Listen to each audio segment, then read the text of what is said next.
Okay, so hello everyone. It's a fair programming error that just refused to be fixed, CodeErr. And, well, welcome back to World of Dreams Act 2. I have been waiting for oh so very long, 1 week, to continue this magnificent mod. And this is where things will get real. I am curious to see how this will go. Who knows? Hi, Neon. Hope you are well. Alright, let me just load back in.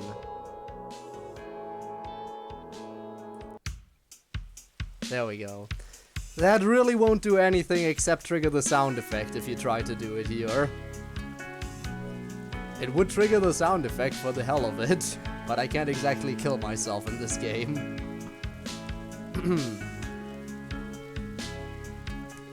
Alright. So last time, let me actually check real quick. Can I? Yeah. We weren't shopping, right? Or what did we do? No, we didn't go shopping. I am just completely losing track of everything, aren't I? That stuff was when I replayed Act 1. We just went out. Right, we just had our first real club meeting. That's what happened. Not really a full club meeting, but we met everyone and headed out of school. That's what happened. We are just observing the club right now. We aren't part of the club yet. Alright, as soon as we're more or less walking alone, I pull out Meiji's phone and make a call. It's time! Hello? I can feel Meiji's inner smile at hearing her voice. I smile a bit in response. Hey there, Sayori. The club just ended, so we're heading home now. Oh, that's good. How is school for you two? Is Monica there? I want to tell her too. Answer her question, goddammit. Yeah, hang on. Hang on, haha, haha. Good one, Sayori. I hear some footsteps on the other line and a sleepy-sounding Monica talking to Sayori. The conversation is brief and I only hear bits and pieces of it. Okay, so you're on speaker now. You're on speakerphone now. My smile immediately grows wider. Hey there, how have things been over there? Pretty good. I've been making sure Monica gets plenty of rest. I want to try making something for her, but, well, you know how that played out last time, Meiji. Plus, you can't exactly leave the space classroom to get to the kitchen. My smile at Meiji's grows wider and I chuckle. No matter what, it seems Sayori's more resilient than her initial personality type leads one to believe. Plus, I can't leave, so... I nod in understanding, briefly forgetting that they can't see me. Well, thanks for being there for her. Monica, are you feeling any better? Better than before, Sayori's right. She's been pretty insistent on making me sleep, and it's helped. But what about you? I haven't had a chance yet to look over the script for the day. That's partly why I called. Oh, you boys didn't just call to check up on two sexy ladies home all alone and lonely? Excusez-moi. I can't help it now. I burst out laughing. Meiji does too. I receive some confused stares from the people on the street, but for that brief moment, I don't care. My laughter is mostly that of relief. Monica can be this flirty. She's definitely feeling better. Well, that might also just be the fact that her libido is increasing more. And if Sayori can make some self-depreciating jokes, she's probably feeling a bit better too. My dear, you wound me. Of course Meiji and I would call to check on you too. I'm just teasing, Code. As am I. I take a moment to stop laughing, then clear my throat. Code, are you okay though? I'm mostly just strained, physically and mentally. What happened at school today? Well, let's just say the mood at school is a lot more tense than I remember from last week. If you don't mind, I'd actually like to tell you when we get home. Of course! We'll be in the space classroom waiting. Wait, Monica, shouldn't we just look at the script? Yeah, maybe. Monica sounds a bit hesitant. Go ahead and take a look. Maybe there's something there that I missed, or maybe I'll have some information that, or maybe I'll have some information that it missed. Highly doubtful though, seeing as the script seems to be all-knowing. Well, ain't that something? Hi! Thanks for the raid, Rain VT. How's it going? Thank you so much. Welcome, raiders. Caught in a downpour. Bring the raid. How's it going? What were you streaming? What were you up to? How's everyone doing? Hope you all had a fantastic stream. If you need to raid and dip, that's understandable. Get some rest after your stream. I hope you had a fantastic experience. Anyway, I'm Code. I'm currently playing a DDLC mod called World of Dreams. Specifically, I'm in the second act of the game so far. So yeah, I'm having fun with this. We're playing Doki Doki Literature Club. Oh, I assume base game? Or also modded? And if base game, how far did you get? And if modded, which mod was it? I am curious. Base game, alright, alright. Well, I hope you had a lot of fun. I'm a big DDLC fan, obviously. So who's best girl? This is an important question that I must ask. Very important. Also, hi Spinne, hope you're doing well as well.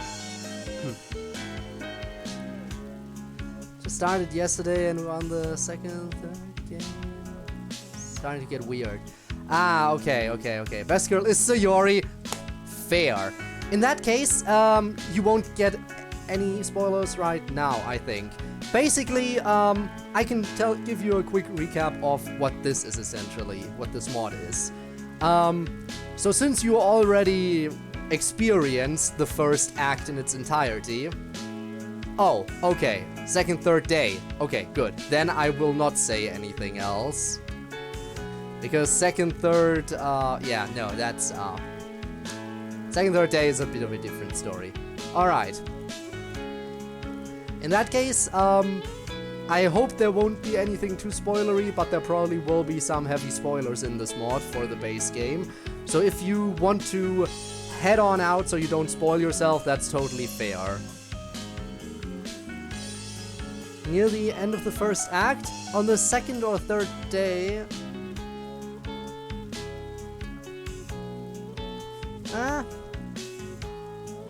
I mean, there's still some time to go until the first act things, I believe. But yeah, I totally understand. Sayori is amazing. All the girls are amazing, by the way. But Sayori is totally fair opinion. She's an absolute bundle of sunshine. I'm gonna have to say Natsuki.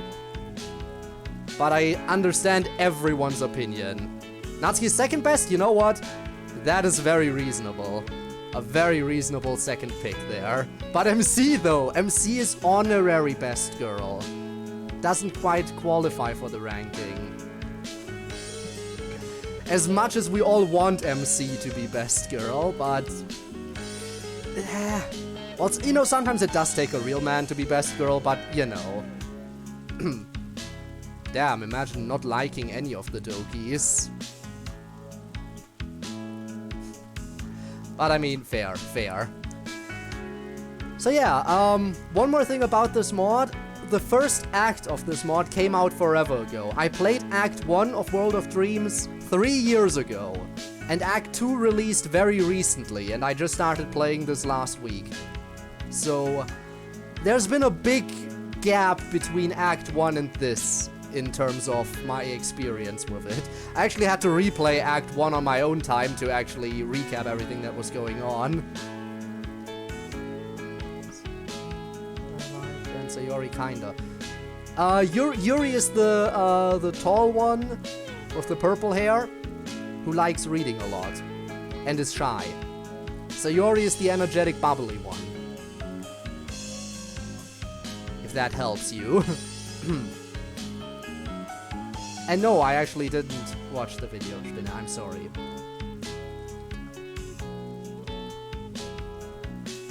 I mean, again, Yuri is also a very fair choice.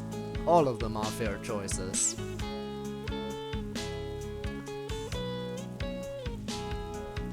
Wow, code. Wow, I'm sorry. Ow. Okay, I deserve that. And thanks for the follow, Rain. You know what?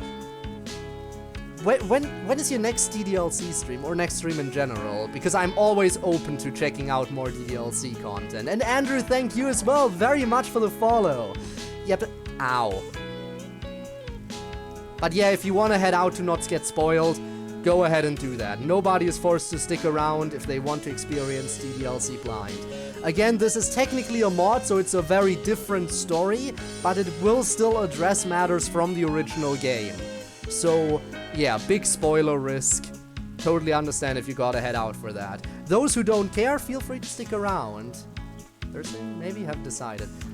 Hopefully, you know, I am curious. It's always fun to watch DDLC streams, especially if they're like a first playthrough, because, oh boy, seeing as people experience this game for the first time is always a pleasure. Great meeting you too. Again, thanks so much for the raid and for the follow. It's appreciated. Now then, let me get back to the actual game. Highly doubtful though, seeing as the script seems to be all-knowing. Well, Team, when did you get home? Have a safe trip. Just be careful. The weather forecast is saying the rain is gonna get worse as the week goes on. We will. See you later. Bye! Bye. I hear the sound of a phone closing on the other end. I close Meiji's and put it back in his pocket. Just then, I turn down onto Meiji's street. The street lights are still on as I silently walk back towards the house. Meiji is silent, almost pensive. The closer to his house I get, the more nervous I get. And not because I'm about to see Monica again. No, this feels more like I'm about to walk into the proverbial lion's den. Not because of the girls, but because of the dangers we will be facing during the week. I had pushed those feelings down before school, but now they're resurfacing as vengeance. And Dev, you're already done? Damn, just 10 minutes of content that I missed. Thank you for the raid. Welcome to Doki Doki. Hi everyone. How is everyone doing? 2 raids. We're like 10 minutes into the stream and I got 2 raids already. What is happening? Anyway, how far did you get after I left? Did you just get to the next save point and then end it there? I assume that might be how far you got. Did the mirror give you more trouble? Anyway, hi Can, hi Cruz. Hi everyone. Hi Face. Hi Face. Face implosion. Doki Doki had a Windows 98 skin. Not the original. This is World of Dreams, which is basically the story of what would happen if a person who has played Doki Doki Literature Club was suddenly sent into the world of Doki Doki Literature Club after already knowing everything that's gonna happen. Basically, it's an isekai. And we are sharing a body with the main character. So that is essentially the stuff that's happening. We're in Act 2 currently, so fun stuff. But yeah, hi everyone. Hope you all had a great time at Dev's stream. I assume it was fantastic. Be a short stream, and I mean you did say it would be a short one. Well, again, I hope the stream was nice though, brief as it may have been. And yeah, who knows when you'll continue your Undertale Yellow journey. As you said, maybe a little bit every once in a while. In which case, I can't wait for you to actually properly get stuck. Alright, so we just met this is basically the end of Monday, right? We're at the end of Monday currently in the week, and we only officially joined the Literature Club on Tuesday. So we haven't joined the club yet, and we're debating on whether or not we should even join the club. Because joining the club would mean progressing the story, and that seems dangerous considering what we know happens in the story.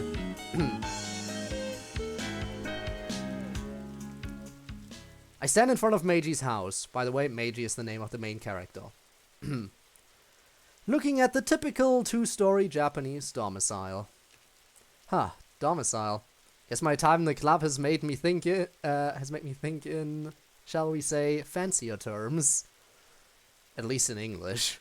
I grip Meijie's bag and umbrella tightly, my knees somewhat shaking. Code, what's wrong? Why are you so nervous? I don't know. You got to see Monica again that badly, huh? Despite myself, I smirk. I could say the same to you. Oh, I could say the same of you, lover boy. It's his turn to get nervous. But that's not it, really. Also, hi, Rob. See you later, then, I guess. Oh? Then what's wrong? I remain standing there, fear coming back up within me, like it's about to burst through my mouth. My breathing speeds up. I don't know. I'm scared. I gulp and lean against the closed fence gate, feeling a bit weak. I'm too, man, but it's better to be scared inside, where we won't be moments from collapsing. I smile slightly. Point taken. I trudge inside.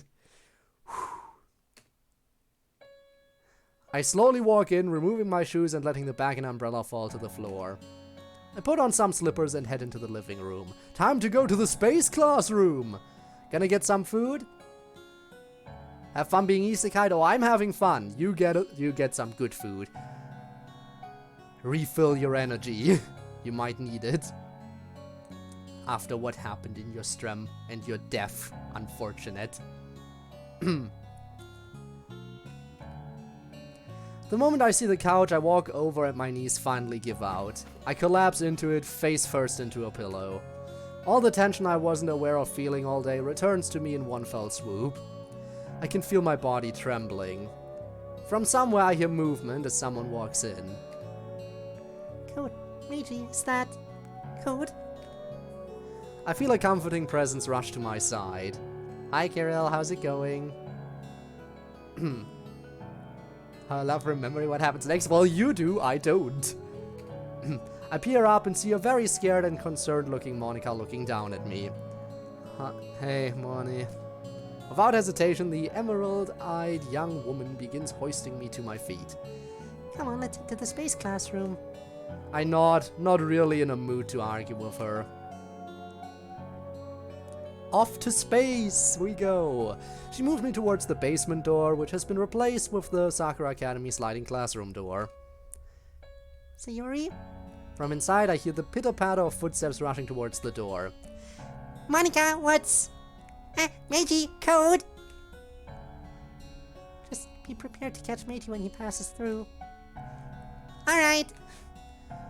Monica looks at me. You able to walk? I nod slowly and steady myself against the door frame.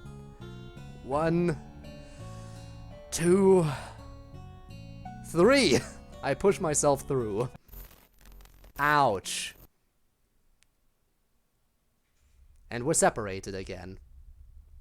I find myself in Monica's slender but strong arms. Out of the corner of my eye, I see Sayori holding Meiji as he recovers from my mind's effect on his body. They look scared because of how exhausted we look, apparently. We can barely walk. So they're like, why can you not walk? What is wrong? Are you okay? And now we just suffered much pain. A lot of pain. And pain. With a side of pain. And a bit of pain as well. Monica looks down at me with a worried look. My own body begins reacting to my mind's own worries, and I begin feeling weak in the knees again. Monica leads me towards the couch and sits down, then pats her lap. Lap pillow? Lie down here. Lap pillow? We're getting the lap pillow? We're getting a lap pillow! We're winning! How the hell, yellow is the same length as Undertale, right? Similar, yes, about the same length, I would say.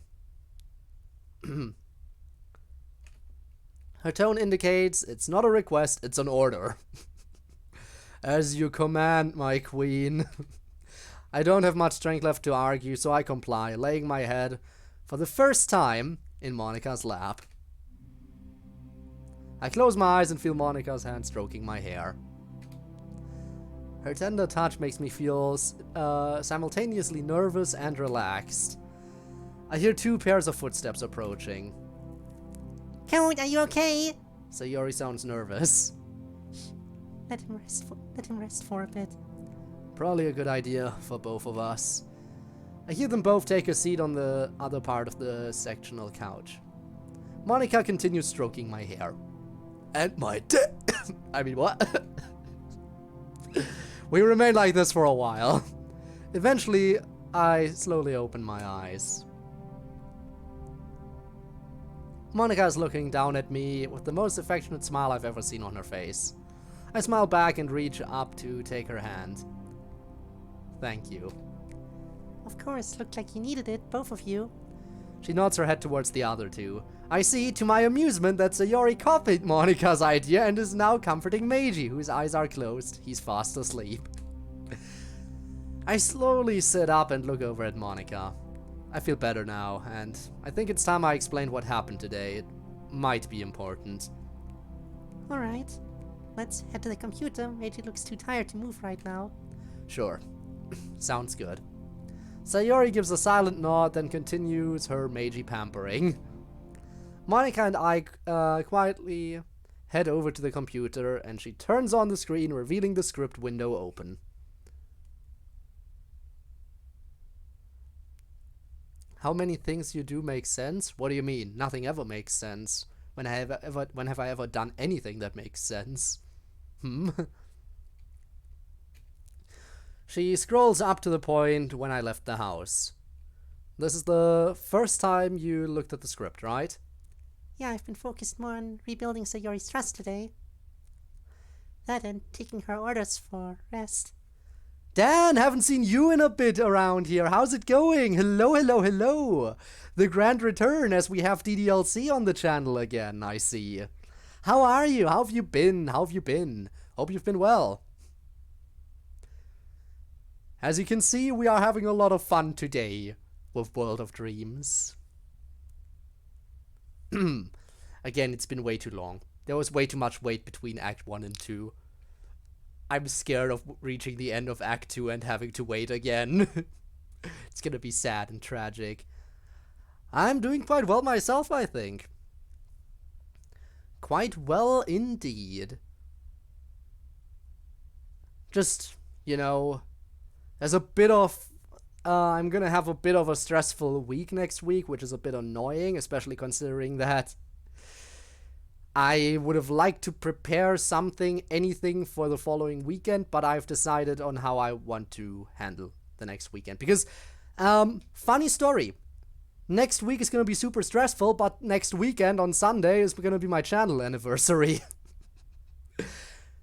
And since that means I have barely any time to prepare anything, I've decided to just do an art stream. Considering I can't do art, that's gonna be fun. I am gonna show you cringy scribbles that nobody will make any sense of. Usually there's a therefore or because following most actions. Not this time. Not with my channel, ever. She says that last part a bit sheepishly. Fair enough. Alright, let's go over the script. She and I read through the events of the day, me more so to compare to my memory. The first event we see is when Meiji and I met Sayako on the street. When Monica reads it, her eyes widen in surprise and worry. Sayori's mother. I had a feeling that things would be different for her, but I couldn't imagine all of this. She looks over at Sayori, a lot of guilt passing through her eyes. We are just as surprised as you are, and I couldn't help but curse whatever force that is putting her through all this. It seems like Sayori's rain clouds have latched onto Sayako. Yeah, they have. I press the palms of my hands into my eyes and sigh. How the hell are we gonna tell Sayori about this? She has access to the script, so we can't lie to her. I'm worried about how she'll react and that she'll try to do something reckless to help her. I glance over to Sayori, happily stroking Meiji's sleeping hair. I look up at Monica. And when she realizes she can't help her from in here, a look of horror fills Monica's eyes, and a moment of silent understanding passes between us. She shudders. I can tell that we both have the same dark memory playing through our mind. Yeah, that's gonna be That's gonna be a pain in the ass. If she tries to leave for everyone, it's gonna be a pain. How we found Sayori. It's almost a certainty that something will happen to Sayori if she tries to leave the space classroom. But is it worth to even tell Sayori? Can we take the risk of not telling her and hoping she doesn't read the script? I don't know, feels like a bad idea. If she finds out, she'll be upset at us for not telling her. Monika takes a steadying breath and regains her composure. She glances over to Sayori, then back at me. We tell it to her straight. Her gaze is sharp, her eyes gleam with determination. Oh boy, determination indeed. More or less where I am on the mod, maybe 30 minutes apart or so. Interesting! So you also only started playing this mod very recently. Good to know. Did you also play Act 1 forever ago when it first released, or did you play Act 1 basically right before Act 2? Kind of curious. Also, the fact that most of your actions are impulsive thoughts, Kirill, you might wanna plan ahead a bit more, but I can totally get why it would be like that. I jumped in surprise at Monika's steadfast expression. We need to be truthful to each other so that we can deal with any potential problem as a team. Also, I need to be truthful to her. I sigh. With everything Monika has been through, she is trying her best to be a better person and a better friend to the people who matter to her. Meanwhile, I'm thinking of different ways to lie to Sayori because I'm too scared to face the situation head on. I'm a coward. Code? You're right. We need to tell her. It's her own mother. She deserves to know what happened to her and what she knows about me this time around. Recently, so I didn't really have to wait. But oh boy, will I suffer when I finish. Oh boy, will we all suffer. Again, I played Act 1 3 years ago. 3 fucking years ago, I had to wait for Act 2. I had to wait for Act 2 for 3 years. This was pain, and I will suffer again when I'm done with Act 2 and have to wait for Act 3. Unless for some reason this finishes with Act 2, which, let's face it, it probably won't finish with Act 2. But oh boy. Oh boy. I'm still very interested in seeing how some of the characters have changed between Act 1 and Act 2. We know that Kozue is already broken at this, already kind again this time around. She isn't even trying to have her whole bully persona. I am very worried about Yae though. We've only seen Yae for a second, like in this act. So not enough to know exactly how much she's changed. All we know is that she's still a massive asshole. That's about it. We don't know how much worse she is this time around. And she was bad in Act 1. Yae was horrible in Act 1. I shudder to think how much worse she could possibly be. Alright. Suddenly a look of fear crosses over Monika's face. Code, the pills, what you said about the pills, did you take any more of them? No, I haven't taken any more since this morning, and I promised Major that I wouldn't take them again. Monika's features relax, a wave of relief washing over her. Good. We'll figure out a way to deal with Meiji's condition without those meds. Agreed. Let's continue reading and we'll talk with Sayori after. Alright. We continue reading through the events of the day together, double checking if the stories line up. And we can probably tell Monika what happened during that one segment where we were speaking English, where apparently the script only had gibberish. Eventually, though, we reach the small encounter between Kotonoha and Yuri at lunch. Exactly. Unlike the rest, it's written in English, so Monika has trouble reading it. Really, Monika? You say it's gibberish. You should have at least been able to recognize that it's English. Monika is smart enough to recognize that it's English, even if she can't read it, right? She should have been able to recognize that much, not say it's just gibberish. I'm a bit disappointed in her at this point. Kotonoha worries me the most. I mean, she went from being so kind and selfless to sus. Yeah. From helping people for the sake of helping them and being kind, she went to helping people so she can gain favors from people to be paid back later. And that, I mean, she is still helping people, but now no longer out of selflessness and being kind to people. And that is scary. Like, this essentially, getting help from her, I feel like that essentially went to making a deal with the devil. I think now getting help from her means you're making a deal, and she can cash in a favor, that any favor she wishes at any point in time later. And that is scary. You don't make those kinds of deals. I both translate and explain what happened as I remember it. Monica frowns at this. How was she acting off? It's hard to explain. Outwardly, Kotonoha didn't seem any less friendly than I remember her. Although Natsuki did mention her a couple times whenever I tried to help her. I see. That's all she says about that, about the event for a bit, as we continue reading. When we reach the brief encounter with Yae, I see Monica clench her fists, enough to make her knuckles white and her hands tremble with barely repressed rage. I try and reassure her with a hand over her fists, and she forces herself to calm down. Her eyes turn to worry when we reach the portion of the day where Natsuki did her homework and the club and the rest of us had an impromptu study session. Honestly, Natsuki's behavior this time around is worrying me more. Especially when you realize that her new home life is most likely like what her new home life is most likely like this time around. Yeah. Like I've said before, it isn't your fault. I'm trying to accept that, but it's hard, you know. I know, but just keep on trying. That's all I ask. We resume reading. Monica smiles when we reach the brief part of the day where Meiji and I offer the diminutive teen a locker.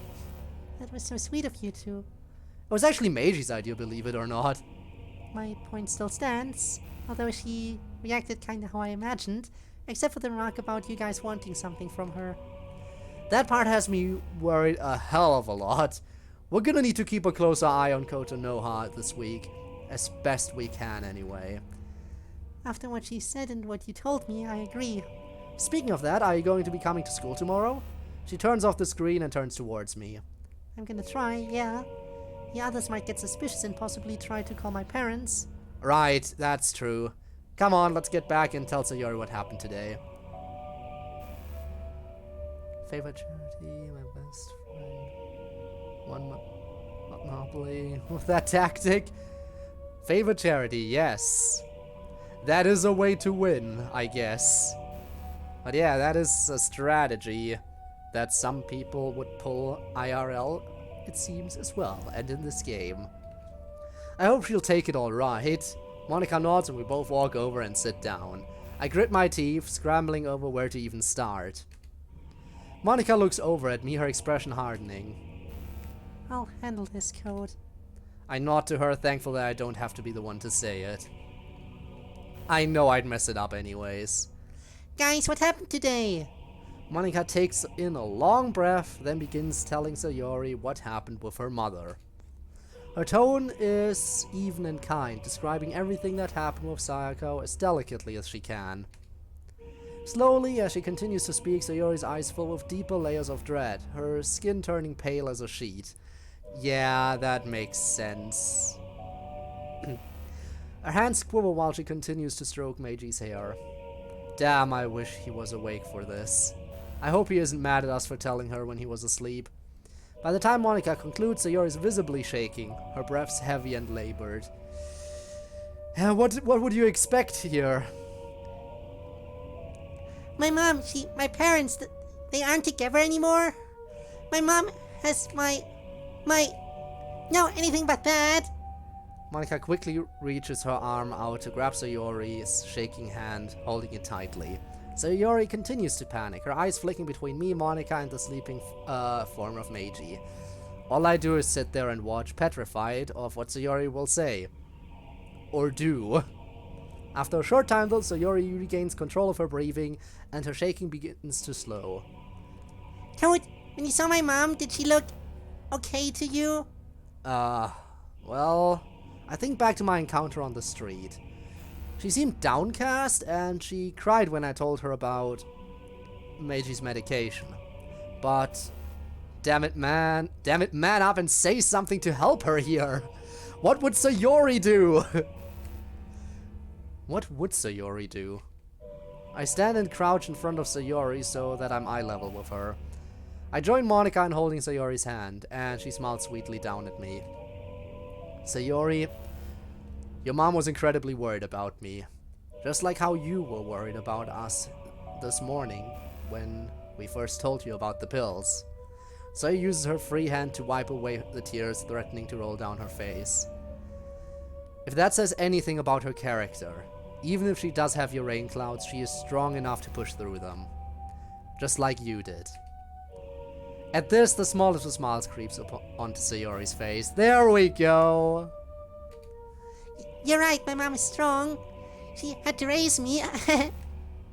A small smile teases my lips. She's still with us. Thank God. The best way to help my mom and my dad is to fix this mess. With a deep breath, Sayori steels herself and looks at the both of us. Alright, what else happened today? With one last smile and a quick squeeze of Sayori's hand, I stand and return to my seat. Alright, Sayori, let's get through this. Monica and I continue to describe the rest of the events that happened throughout the day. Sayori listens attentively, but never stops stroking Meiji's hair as she listens. When we finish, Sayori looks thoughtful. Coco might be affected? Her thoughtful look became a worried one. It's just a hypothesis. For all we know, it could be nothing. If Natsuki says something about it, then it's definitely not nothing. You have a point.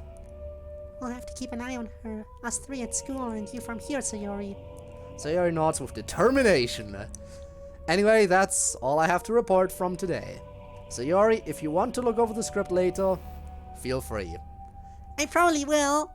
Just then Meiji stirs and opens his eyes blearily. Did I did. I fell asleep. Feeling any better? Meiji sits up and stretches. Less tired, yes, but for some odd reason, I feel like I need a walk. Sayori smiles and stands up. They should go for one. Meiji looks hesitantly over to me. I shrug. Couldn't hurt, really. You too, Monica. Me? But what about you? I'm not a child, you know. She pouts at us in that cute, adorable fashion. I can handle myself for a while. Take as long as you need. Meiji, Monica, and I exchange glances. Meiji is the first to acquiesce. Fine, if that's what my girlfriend is ordering me to do, what choice do I have? You make it sound so mean. Monica, Meiji, and I burst out laughing. Meiji then walks over and hugs her. You've got to learn to figure out when I'm just teasing you, you know? Despite her face, she still hugs him back. I could use a walk too, even if it's raining. Something to clear my head sounds amazing, not gonna lie. Code? I shrug. I was never the going for walks type back home, but if these two want one, it wouldn't kill me to take a walk, I guess. Sure, let's go. The four of us head for the open door. Meiji and I take a deep breath and step through. Ouch! There's barely any pain this time. Now it just feels like small pins are piercing my body, nothing major. Sayori and Monica are looking at me with worry. Sayori near the edge of the doorway, but not crossing it. But I wave my hand. Interesting that they're splitting the screen like that. That's the first time I've seen them do that, I think. Relax, the pain's already gone this time. Phew, that's good. Well, you three enjoy your walk. I've got some things to do in here anyway. I'll hopefully be back soon and make dinner for you. Dinner! Don't drool too much there, Sayo. Sayori blushes, but also laughs, while Monica and I chuckle. Well, now that the requisite Sayori teasing is out of the way, we'll be heading out. Wait, our clothes? I look down and, to my dismay, realize Meiji is still wearing his uniform. We never even changed into casual clothes. As soon as I change into something more appropriate. Monica is waiting for me at the door with an umbrella in her hand, some boots on her feet. We're off, Sayori. Have a good time. Monica and I walk through the door. The rain is still coming down, but it's not too bad at the moment. Monica and I walk down the street, no real destination in mind. The streets are mostly empty, the occasional student, businessman or woman walking past us or ahead of us. Monica keeps close to me, even Meiji silent as we walk. I listen to the raindrops on the ground and our umbrella and let my mind get lost in the rhythmic drumming. And continue walking down the streets in silence. To my surprise, I'm the one who breaks the silence. I love the rain, despite everything that's happened. Oh, you do? Monica looks at me a bit surprised. Yeah, especially rain like this. Not too heavy and very relaxing, especially from inside. I am the main character. Also, hi again, Rob. Welcome to our walk. Why am I talking about this? This is so mundane. Yeah, but sometimes you need a mundane topic to distract yourself. Monica giggles suddenly. I know what you mean. I fell asleep earlier today to the sound of rain from outside. It was very relaxing. I smile, my spirit starting to rise, albeit slowly. She and I definitely need the temporary distraction. I'm glad you got some sleep, hope it helped. More than you can imagine. I put a tender hand on her shoulder and give her a comforting squeeze. Thank you, Code. Also, I am sorry, but if you want, I mean, I know you're saying hi, but if you want to chat more, English would be better. Also, hi, Yuri. Hello there. Oh my god, is that Yuri DDLC? Unbelievable. Could you ask her if Sayori slept too? I relay Meiji's message. She did say she slept when I asked. Oh, thank goodness. Again, I relay Meiji's relief. She needed it more than I did, I think. Do you think it was a good idea leaving her back there alone? I mean, that rope. Oh, don't worry about that. I hid it so she can't find it. Actually, it's not in the space classroom anymore. I feel relief from Meiji, and while I share the sentiment, I feel a twinge of worry. Where is it exactly? It is a mod. It is a mod. It is featuring Monica as well as all the other doggies, obviously. Where is it exactly? It's in my room, well, Aiko's room anyway. Ah, got it. Hey, did you guys tell Sayori about her mom? I tense for a moment, but then relax. Yeah, we did. She was worried, but she took it well. She just wants to fix everything so that she can see her again. Ah, I see. I'm glad she's alright. I wish I was there for it though, but it's alright. You're not mad? Nah, I probably would have panicked too and made her feel worse. I'm glad I was her security blanket at the very least. Code, are you alright? Oh, sorry, just updating Meiji on what happened when he was asleep. Ah, I see. Shall we continue then? Lead the way.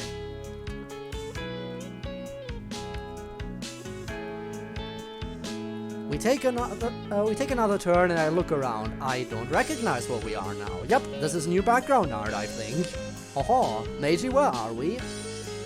We're near the old church. Oh no, nothing good ever happens at an old church. Turn around, run. Church? Your town has a church. A couple, I think. Got it. I look around trying to locate the church. Guessing my intent, Meiji leads me down the road. Monica looks at me curiously. Code, is everything alright? I might not be super religious, but for someone like me, sometimes seeing a church is pretty relaxing in and of itself. It reminds me of my childhood, and I instantly think of my parents who would take me to church regularly when I was a kid. Monica appears way more, at least so far. Well, it is basically shipping the player with Monica, you know? So obviously Monica would appear a lot. Because we is getting shipped with Monica.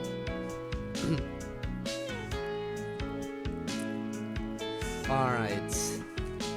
Yeah, I'm fine. Monica? Yeah? Mind if we go inside there for a bit? I point towards the church down the left road.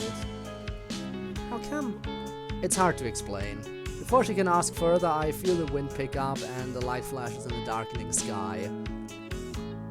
Well, at least until the rain tapers off a bit for a bit. I nod in agreement and we both head towards the church. Of course you would cast Holy Light. We reach the church's entrance just as the thunder rolls over. After shaking off our umbrella and placing them in the foyer, we walk into the church. I sit in a pew near the back, leaning back and sighing softly. Monica sits next to me. I close my eyes. Even though it isn't a Sunday, we aren't really alone. A small gathering of people near the front are practicing an instrumental and choir arrangement, presumably for a church service. They don't take any notice of us and continue practicing. I feel Monica's hands slowly intertwining into mine. Immediately my mind wanders to the future. I see myself in a wedding tuxedo, staring into two bright and happy emerald eyes. The owner of said eyes is wearing the most beautiful wedding dress I've ever seen. I can somewhat hear a minister speaking in the normal pronunciation of the two of us being husband and wife. I see myself lift her veil and lean in. Whoa, back the truck up, go!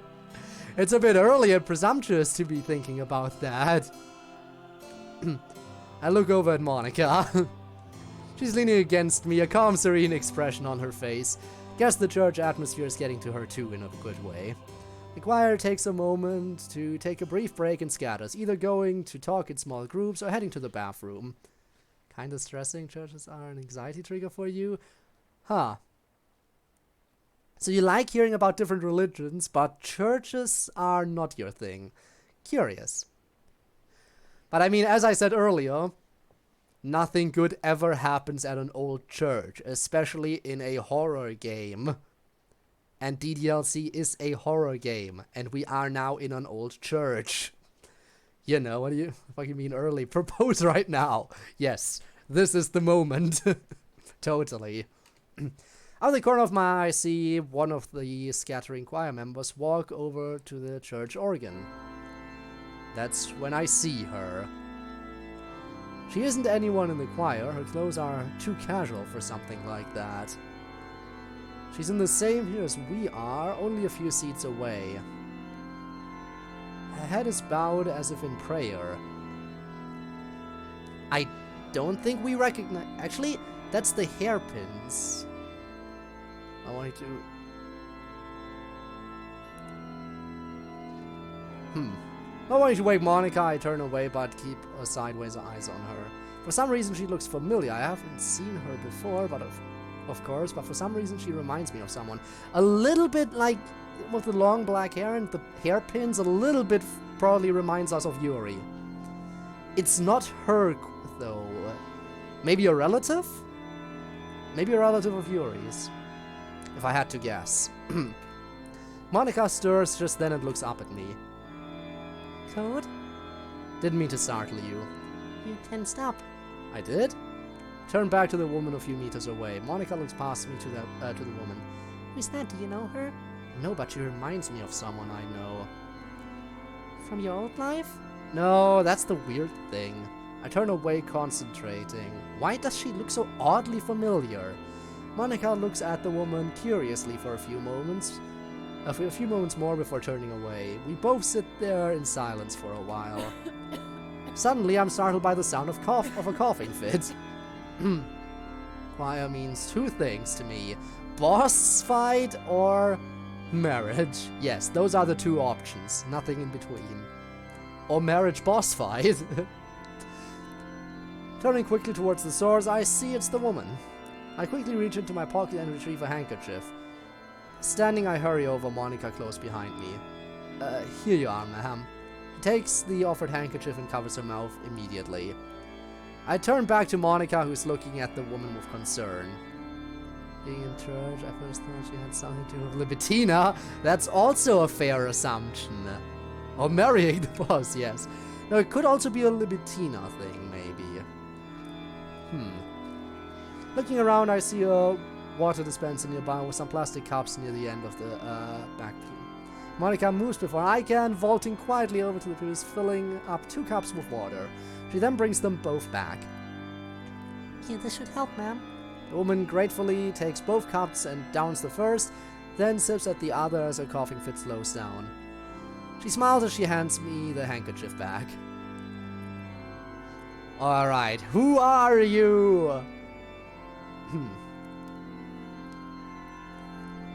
Maybe I should, you know what?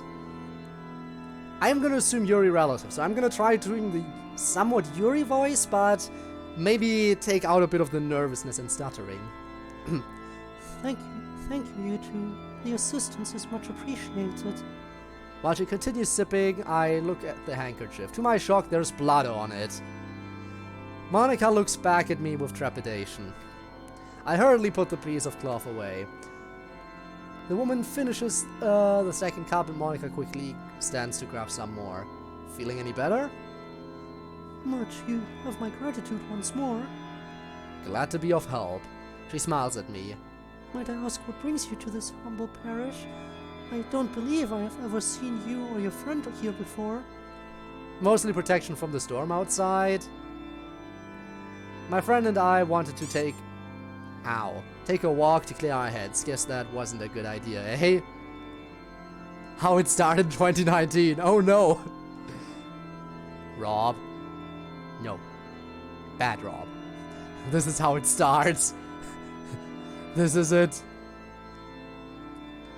The virus, it spreads. I smile sheepishly. Monica then returns, managing to carry 4 cups. She hands 2 to the strange woman, then hands 1 to me before sitting back down with her own cup. Oh, yes, the weather has been rather detrimental for head-clearing walks, which is a shame. I enjoy coming here to meditate, especially when my tutoring sessions are over. In an unusual way, it reminds me of the times my little brother and I would go to the cinema when we were younger. Yuri's mom was the one doing the tutoring, right? Was that it? I think so. I think from the conversation. Pretty sure Yuri's mom was doing... Then it's Yuri's mom. I was right about it being a relative. It's her, right? Both. Both is bad. Both is bad. Both is very bad, yes. We can agree. Since you don't know Yae, alright, that's fair. Yae is a...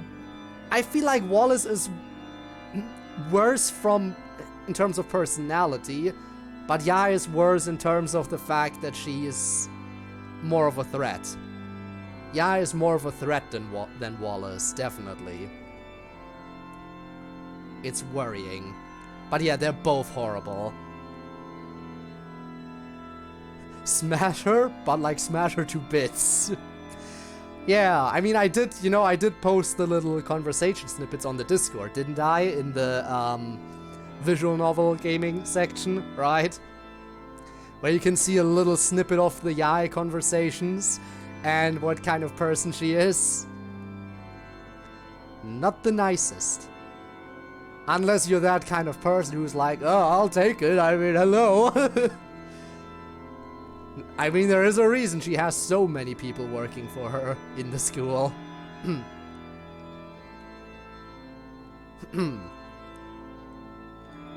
Her smile looks so familiar. Where have I seen it before? Are you a part of the choir? The woman chuckles and shakes her head. Oh, nothing like that. I merely come here because the church itself is a comfort to me, even if I'm unsure of what I believe anymore. I nod in understanding. I might not go to a regular church service anymore like I used to when I was a child, but stepping inside a church always seems to relax me. I also needed to get out of my house while my daughter's at school. Oh? Why? I'm not sure why I'm asking it. It's not like it's my business. My daughter is very much someone who has plenty of worries, especially when it comes to me. She would be very upset if she found me here. The woman smiles kindly at us. I hardly leave my house as it is. She begins coughing again, and I immediately hand her the handkerchief again. She takes it gratefully and covers her mouth. So that explains why Yuri always wanted to be home in time, because she's looking after her sick mother. And that's why she didn't want to be away for too long. Alright, a few more things are connecting. What the fuck, Rob? Why would you even enable that for even a second? Ah, yes, of course. Blame your phone. Standoff. Donate me and to spear that I will pierce through. Yes. Sure, Rob. Alright. Bring the handkerchief away once more. I see more specks of blood on it. She starts handing it back to me, but I hold up my hands. That's alright. You need it more than I do. Are you sure? Of course. By the way, how dense are we? How come that not me, not Monica, and not Meiji, none of the three people here have connected the dots that this is Yuri's mother? Daughter goes to the school. She reminds us of a certain someone. And the fact that she's tutoring people. All the dots connect. It makes sense for us to realize that this is Yuri's mom. Yet we aren't. Why? Maybe Monica has realized it already, but she hasn't said anything because we're still in her presence. Of course. She smiles gratefully. Your generosity is much appreciated, young man. Thank you. You're welcome. She puts her hands in her lap and looks down. Silence fills the room once more. Finally, Monica speaks up. I hope it's alright to ask, but are you really okay? Should I call an ambulance for you? The woman shakes her head sadly. No, there's no need to trouble yourself. I've already been there. Many times. Monica and I exchange a worried look. Of course it...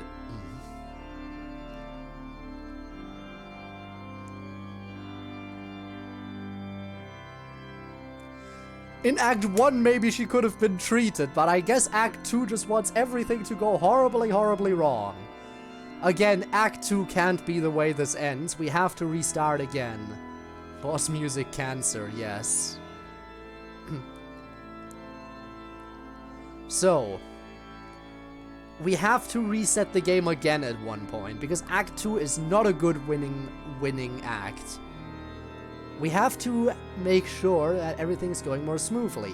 And as we know, Act 4 is the most smoothly it can go. If we get to Act 4 in the happy ending route, and then just make sure the game isn't deleted afterwards, then everything should be fine, right? Reach the regular DDLC Act 4 happy ending. That should be our goal. Which means we need to reset again. At some point. But in order to do that, we have to make it through Act 2 first. And try to minimize the suffering along the way. The cancer is too far spread to be treated properly. I feel the blood drain from my face. Monica goes pale too. The woman notices this and looks immediately, chagrined? My god, we're using all the big words. Please forgive me, I didn't mean to ruin the mood. No, it's alright. She smiles a bit sadly. I certainly hope so. Just then she takes a closer look at us. Pardon the personal query, but are you two high school or college students? We're in our last year of high school. May I ask where? Sakura Academy. The woman's eyes widen ever so slightly. Then perhaps you know my daughter? We might indeed! We saved Act 1 Sayori, the only one who dies in that act. Who dies in Act 2? That's what... Yuri, correct. The thing is, Natsuki doesn't die, she only gets deleted. And she gets deleted by Monica. The question is, if Monica doesn't delete Natsuki, will the script still delete her? Because she is supposed to be deleted, along with everything else. For the story. And the problem about saving Yuri is... Like, even if we grab her when she...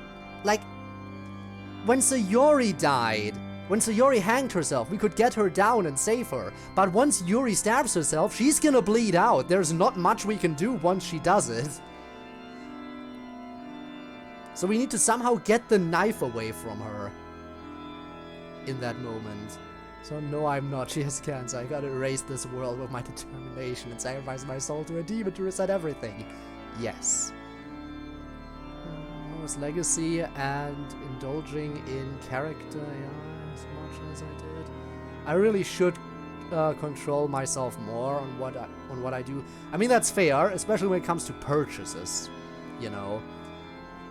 Will you save the Yuri that's seen her mother wither out? That is the question, yes. I don't know.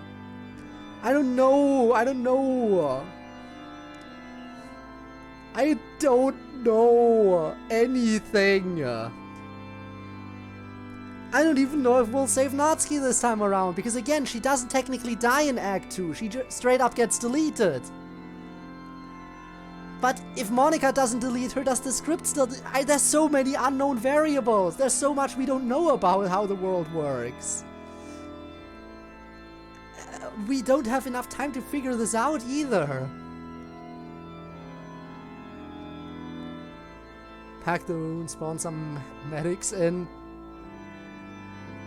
The problem is, she stabs herself in the chest 2 times.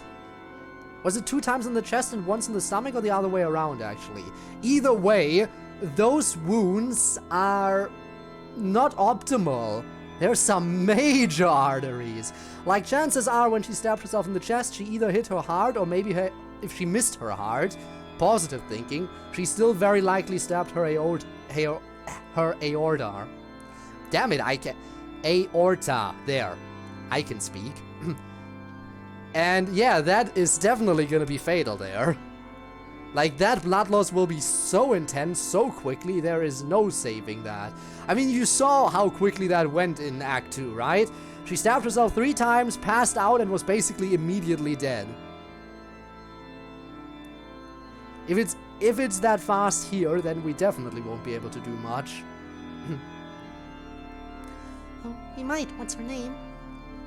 There it is. Why are you so shocked, Monica? You should have pieced this together already. Sidokis, what about Kozo and Mori? Koda. It's gonna be so hard, yeah. I feel like the best way to save everyone is to just make it to Act 4.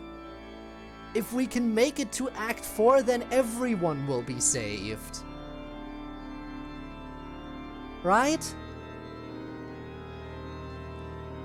So yeah. In fact, even if we technically don't get the happy ending Act 4, we still have Act 1 Sayori, so we won't have to worry about evil Sayori, quote unquote. Take the knife when she stabs herself, take away the stabby object. She'll find something else, probably. I mean, we basically had Sayori on the happy track, and we got rid of the noose. Yet somehow, she still hung herself with a backup. So maybe Yuri will suddenly manifest a backup knife out of nowhere. Who knows? Again, there's just... the script finds a way. It's found a way with Sayori. It'll find a way for Yuri.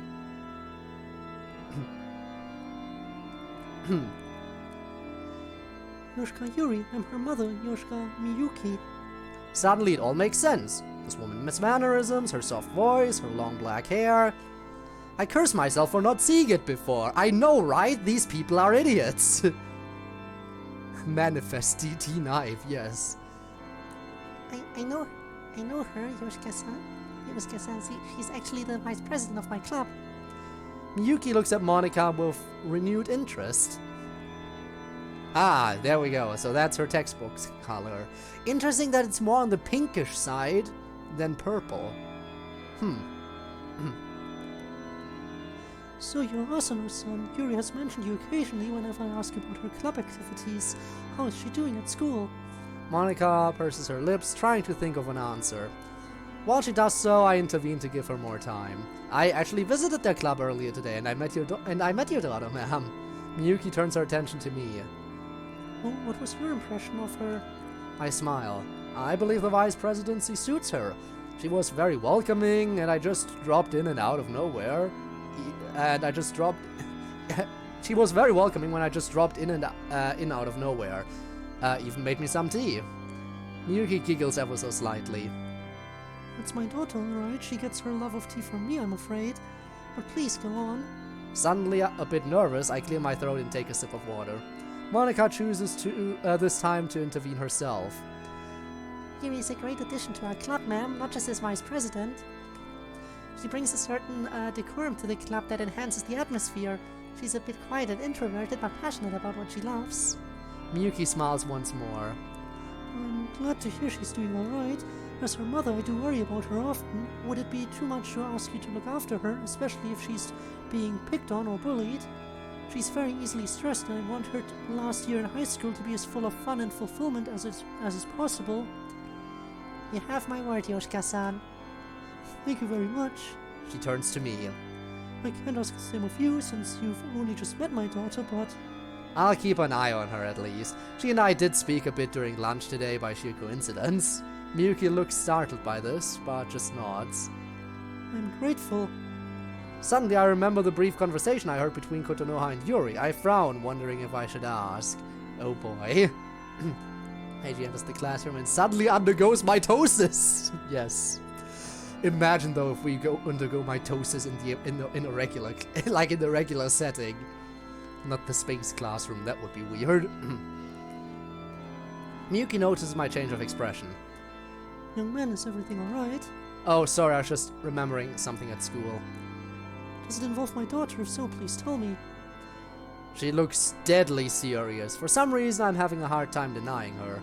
It's just that earlier, while I was eating, someone approached your daughter and asked about you. I quickly relay the conversation Kotonoha had with Yuri. Miyuki sighs softly. I do know Chiba-san. I've been hired by her family to be her personal English tutor. I try and keep things cordial, knowing who she is. Monica and I exchange brief but alarmed looks. Oh? Yo, what the fuck, man? Don't just undergo mitosis in the open. Nobody wants to see that shit. It's disgusting. Now the question is, imagine if some of the bullies, especially Yae, saw that happening. Would she see that as an excuse to bully us more? Would she be intrigued and be like, damn, I wonder how I can make use of this mitosis ability in a sexual setting? She might be the type, honestly. Oh boy. Oh shit.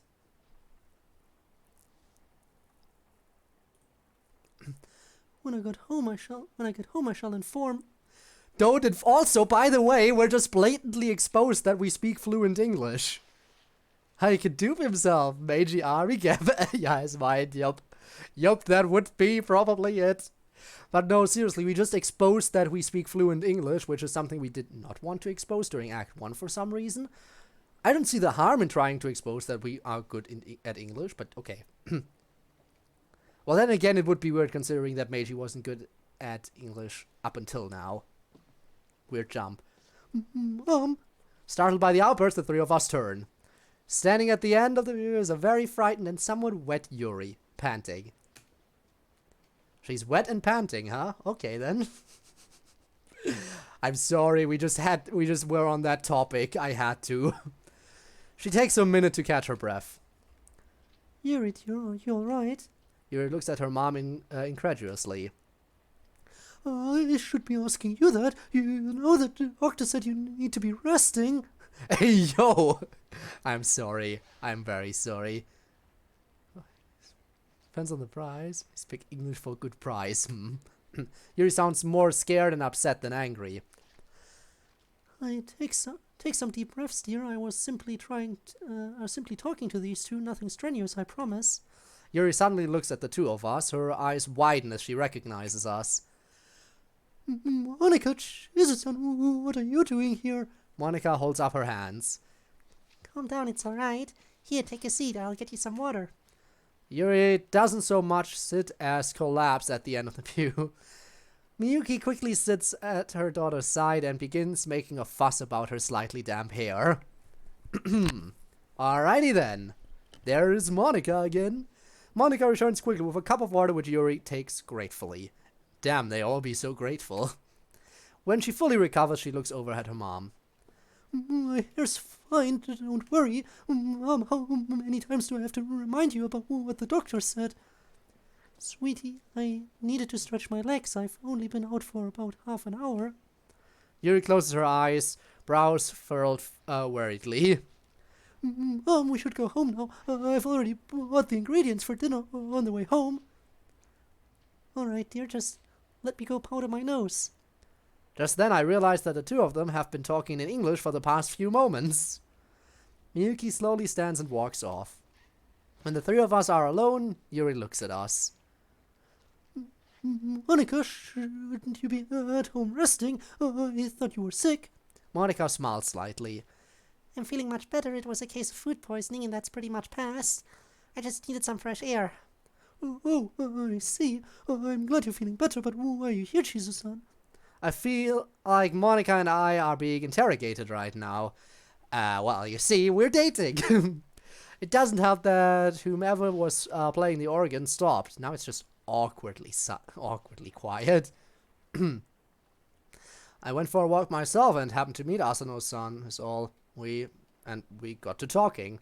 Then we ended up here. We ended up here when it began raining harder, so we took shelter here, and that's how we met your mother. And that's how I met your mother. There we go. Yuri looks between the two of us, slight suspicion in her eyes, but it's brief. I see. Monica pulls out her phone and looks at the time. Actually, I should really get going. I'll see you tomorrow, you two. Depends on if I actually stop by the club tomorrow or not. Monica nods. Of course, we hope to see you there too. You have a good night. And with that, Monica stands and walks past us, heading to the foyer. I mirror Monica's actions, looking briefly at Meiji's phone. Me too, Yuri. Sorry that we detained your mom. Yuri smiles, but but there's a tenseness behind it. It's alright. She just needs to learn to follow the doctor's orders better. I smile back. Fair enough. I'll see you at the club tomorrow. I make a show of thinking about it. Not something I need to act much, since I haven't really made a decision about whether to go or not. I'm not sure yet. Don't get me wrong, I enjoyed being there, but I'm just wondering whether I should wait to join a club until after the festival, or join before. That is next week, isn't it? Yup. Either way, I'll think about it. Alright. Have a safe trip home with your mom, Yoshika-san. Stay safe yourself. I stand and stretch, walking past Yuri. Isn't that the wrong past? I passed Yuri, but if you say if I said I passed Yuri, then it would be correct. But I think if you say walked past, it should be P-A-S-T, past, right? I'm overthinking this, aren't I? I'm overthinking things. I'm being a big old dummy-dumb. You should just worry about the story. And maybe I'm just being an idiot with no understanding of the English language, because I'm not a native speaker. Ho ho. Quickly, I grab my umbrella and walk back out into the rain. The rain has picked up a bit since we entered the church, same with the wind, but not by much. I begin walking back the way we'd come. When I turn a corner, I see Monica waiting for me, frowning slightly. Damn, I'm sorry. I thought you went on ahead home. What kept you? Had a brief conversation with Yuri. Couldn't just up and leave without looking rude. Oh, right. Sorry that came out wrong. It's alright. You're stressed. I get it. And your empathy is very low. She and I resume walking home. Not saying anything, as both of us are lost in thought about recent events and revelations. Meiji, who's kept quiet for a while, finally speaks up. Any idea why Yuri lied about her living situation? That's actually a very good question. Maybe she was embarrassed? Maybe, but that doesn't really sound like her. I would tend to agree, but we've only known her for about a week, so it's hard to say. say walking past Yuri. Wouldn't it be walking past Yuri past?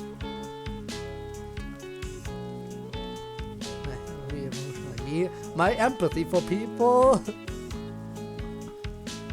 My empathy for people not 2D is 1. Yes, it is true. Tend to agree, but we've only not. Yeah, she does seem a bit stressed about it though. Maybe she doesn't want to be seen as an attention seeker?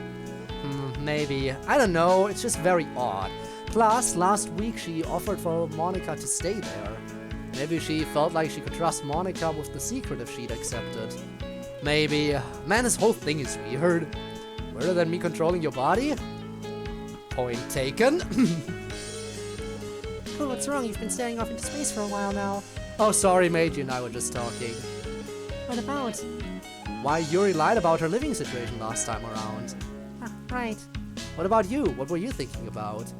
I was actually trying to make sense of the conversation we just had with Yuri's mom. Mostly the stuff she said about Kotonoha. That was weird, wasn't it?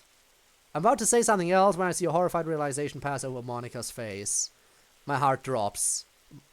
Monica? She stops and turns to me right before we reach the turn down the street. Yup, and there it is.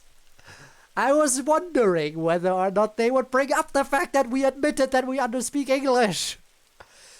At least Monica finally realized it. Code, you talked to Yuri's mom about the conversation between Kotonoha and Yuri. I tilt my head in confusion, about to ask what she was getting at, when she quickly clarifies. A conversation that happened in English. I could almost feel my heart stop at the realization. Shit, I screwed up big time there.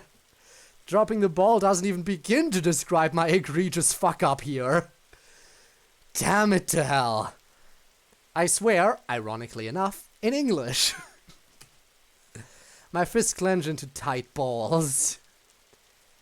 Code, calm down, calm down. Monica reaches down, grabbing my fist and holds them reassuringly.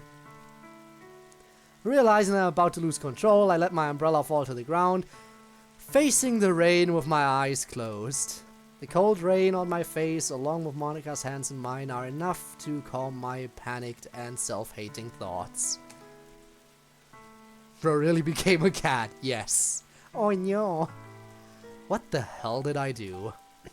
Am I seriously gonna keep making stupid mistakes like this all my life? Yes. I take a few deep breaths, letting the rain wash over me for a bit, as if it's washing worries away. Not that it has that power, but I can dream, can't I? I mean, it is a world of dreams after all. Eventually I look back down at a worried Monica. I give her a reassuring smile as I pick up the umbrella again and bring it over me. Sorry, didn't mean to make you worry. It's alright, but what do we do? I'm pretty sure Yuri's mom's gonna talk to Yuri about that. I take a turn down the street. I don't know, I guess we just hope that she doesn't tell Yuri. But what if she does and talks to you about it? I sigh. Look, it's obvious this time around that there's something off about Kotonoha. Agreed? From what little I've seen in the script and what you told me, yeah. Let's try and come up with a clever lie then. Perhaps I'm secretly good at English. Monica closes her eyes, presumably deep in thought. That might work, but how are your English grades, Meiji? Mediocre at best. Coma, isn't he? Yes. Oh no, that would be sad. I want this to be a proper isekai story. Please don't have it be an all-in-your-mind trope at the very end. You're about to get a major upgrade then. It's possible that Yuri would go asking about your English performance, but highly unlikely since she doesn't necessarily go out of her way like that. Maybe. Still, I'll be more careful in the future. I keep saying that, but I keep slipping up. Please do. Yeah, okay, at best, basically my scores at everything except English. Damn. We reach Meiji's house just then. Shaking off our umbrellas under the canopy, we head inside. The moment we reach the entryway, I peel off the jacket I'm wearing, tiredly hang it on the rack. Monica takes the umbrella from me and shakes them off outside before placing them in their proper places. The two of us head to the space classroom. Sayori, what's up? We fucked up today. Meiji and I immediately split apart the moment we step through the threshold. The two of us, along with Monica, head towards the couch. It's just casual now. Casual mitosis. We're home. Tadaima. I call this out as the three of us both collapse on the couch in front of a surprised and immediately worried Sayori. What happened? Are you alright? I look up at Sayori and give a weak but my best reassuring smile. Just tired. Monica leans her head against my shoulder, eyes closed. Sayori quickly takes a seat next to Meiji and puts a comforting arm around him. Reflectively, he leans into her embrace. Seriously, what happened, you guys? You were supposed to have a relaxing walk. Monica really just... yeah. Ironically enough, I said that in English. Again, don't talk to me about grammatical rules. It's intuitive. If I think about what kind of grammar I'm using, I'm gonna screw it up. Speaking has to come to you intuitively. Which is why, you know, it's nice that I have this ability to just speak English on a regular basis, thanks to streaming. Because I don't do that much on the daily, obviously.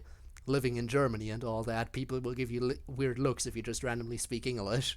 Especially if you have a German accent, so they're like, dude, you clearly can speak German. Why the fuck are you speaking English? What is wrong with you? Monica doesn't move to talk, her eyes just shut in exhaustion. Well, we had an unexpected encounter. I take the next few minutes to explain, since my body is the least physically exhausted. Sayori listens attentively, growing more worried as I continue relaying our brief talk with Yuri's mom. Monica and Meiji both don't say too much, not that I can blame them. They're both tired after what just happened, I'm sure. When I finish, Sayori looks almost besides herself with worry. I didn't know. No one knew, don't go blaming yourself. She's about to respond with a pair of arms, when a pair of arms reach up and pull Sayori close. It's alright, Sayori. I'm just wondering why she hid it from us. Is it because she doesn't trust us? We all go silent at the thought. Means something, does it? Alright, I feel a bit hurt at the prospect, but immediately push those feelings aside. I try not to think about the fact, mostly because I technically don't know Yuri that well. I mean, why would she tell me that after just meeting, right? Although it doesn't really make much sense lying about it for other reasons. Once more, I put those thoughts aside. I'm probably overthinking this. For some reason, I start feeling unnecessarily angry. Shocked at my own reaction, I quickly suppress it.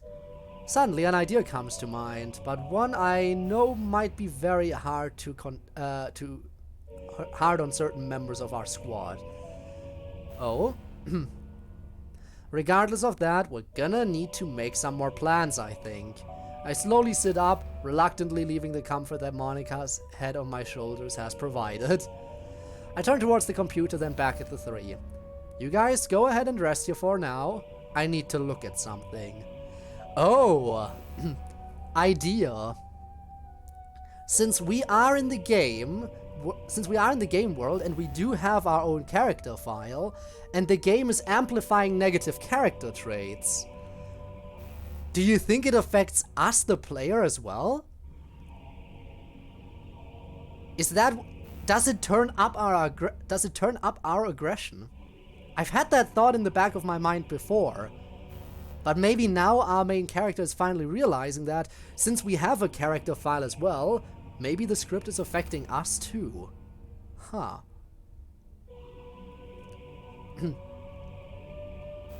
It is an interesting thought, and one that you definitely need to confirm. Standing, I slowly walk over and turn on the screen. As before, the script minimized on the desktop, so I bring it up and look at it. No, we're just checking the script, okay. Take time to scour through every file I can find in the main game folders. Some open only to gibberish, while others don't have what I'm looking for. Lastly, and with some trepidation, I start digging through the character files. I open a random one, Yuri's, and use the search feature looking for something. I do find what I'm looking for, a setting that reads, thought to script. Yes, no.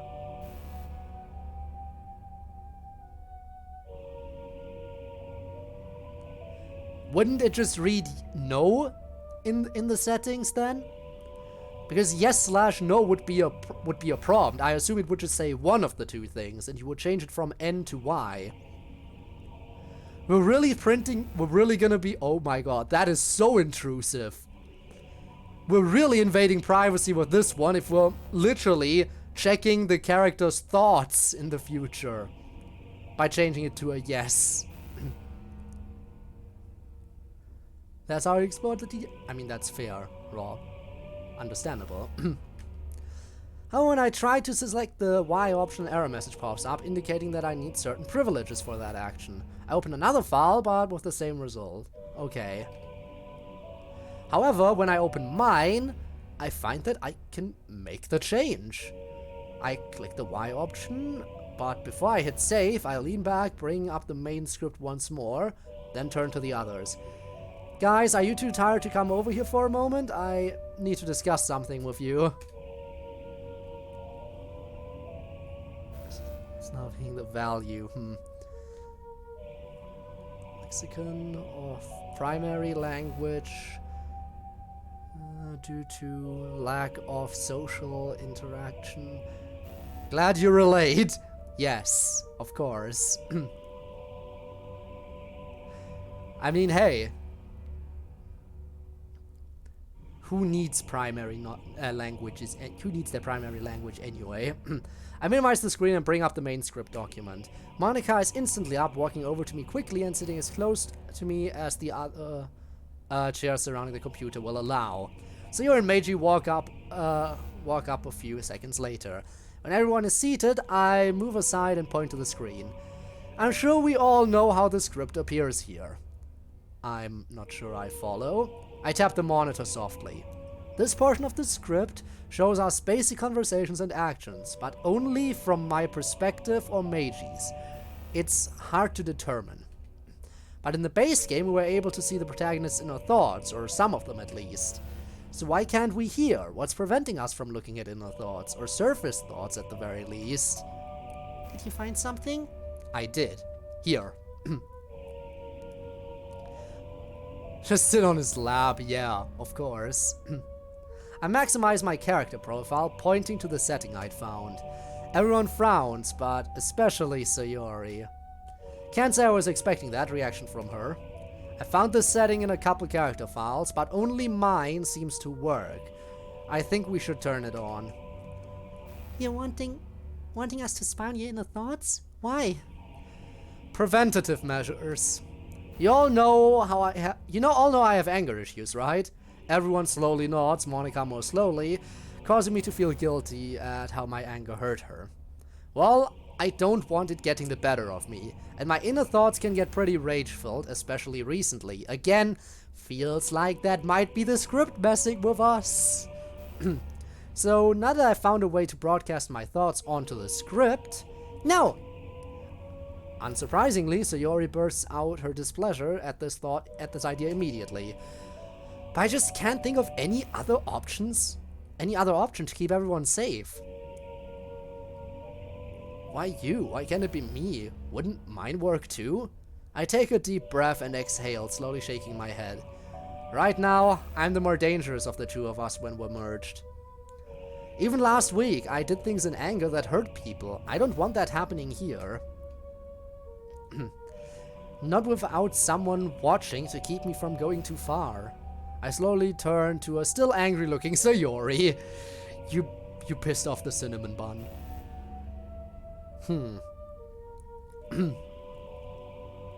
Flirt with Meiji. Sayori doesn't want to see MC and Meiji flirting. Yeah.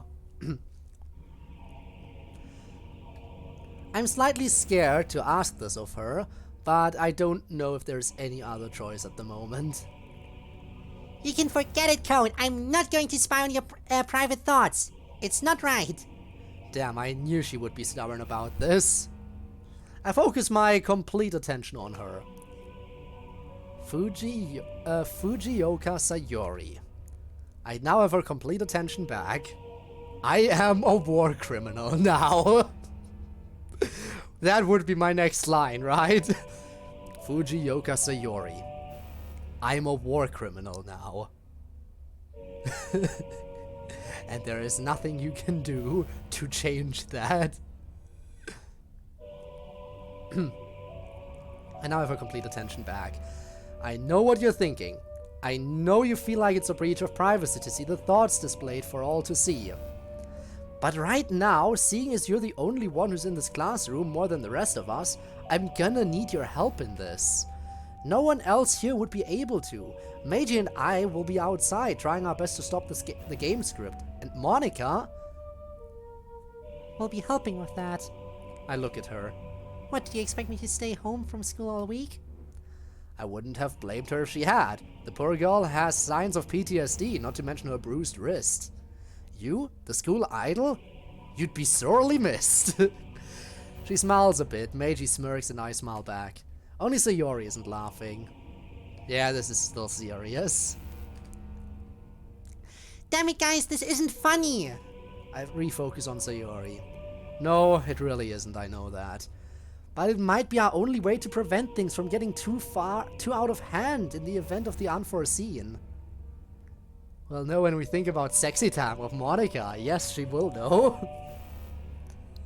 But I mean, she already knows that Monica and me were kind of an item at this point. She already knows that. I mean, yeah, it'd be a bit awkward if she sees our thoughts on that, but... I mean, she knows what's going on, really. What if we have another encounter with Yae? Or some new enemy we don't know about yet? It's still wrong. No one should have that kind of power. Monica, you agree with me, right? Monica sighs. I think I would have to agree with Code in this case. No offense to you, Code, of course. None taken. Sayori looks shocked at Monica's response. I can see that. So, you're calling Code a liability. No, not at all. No, it's fine. I get it. I am a liability. I'm fully willing to admit that. Now she'll get to read explicitly what we think, with all sorts of details. Yeah. At least, let's think positive. Maybe it's just, as we said, maybe it's just surface thoughts. Maybe it's not true inner thoughts, but just surface thoughts. If it's just that, then if it's just our surface thoughts, then we should be fine. Then it shouldn't be that big of a deal, hopefully. What I'm saying is, we need every edge we can get, and if Code says only his mind has the permission, so we should use it. I can't believe this! What about you, Meiji? You can't seriously think that this is a good idea. I see Meiji wins. Oh boy. Oh boy, oh boy. Excuse me? As her lips reach for my cup. I mean, if it gets too private, she always has the choice of just not reading specific segments if she sees where it's going. I see Meiji wins. Meiji, if you disagree with me, I won't blame you. Thanks. Honestly, I don't know what to think at this point. You're both making very compelling arguments. Meiji! Meiji, you better agree with me. I'm your girlfriend. You have to agree with me. If you don't agree with me, we're breaking up right now.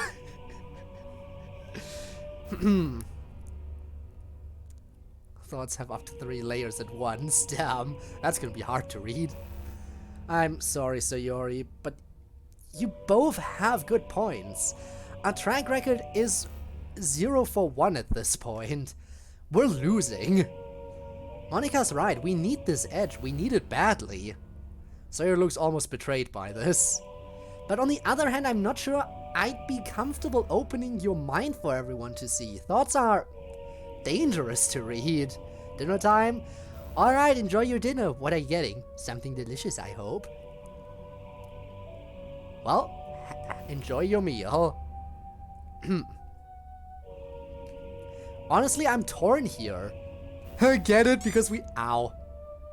Because we tear in half constantly anyway. Just then, as if realizing what she's putting Meiji through, Sayori's expression softens. Meiji, I'm sorry, I shouldn't have put you on the spot like that. I just hate the idea. There has to be another way. God damn those tears! I wouldn't be asking this of you if there was. At least one I can see. We're at war right now. And we don't really know who or what our enemy is. We need to treat it as such. A lot worse has been done in actual wartime. That doesn't make it any less wrong. Sayori appears to be slowly breaking. Her moral defense is slowly crumbling. I feel the guilt slowly building and decide to give her the last word. I don't want to force you. All I ask is that you take some time to think about it. If you say no, everyone here will respect the decision. Right, everyone? Meiji nods empathetically, while Monika is a little more reluctant. Yeah, as we said, we kind of need this edge, honestly. This is gonna be a toughie.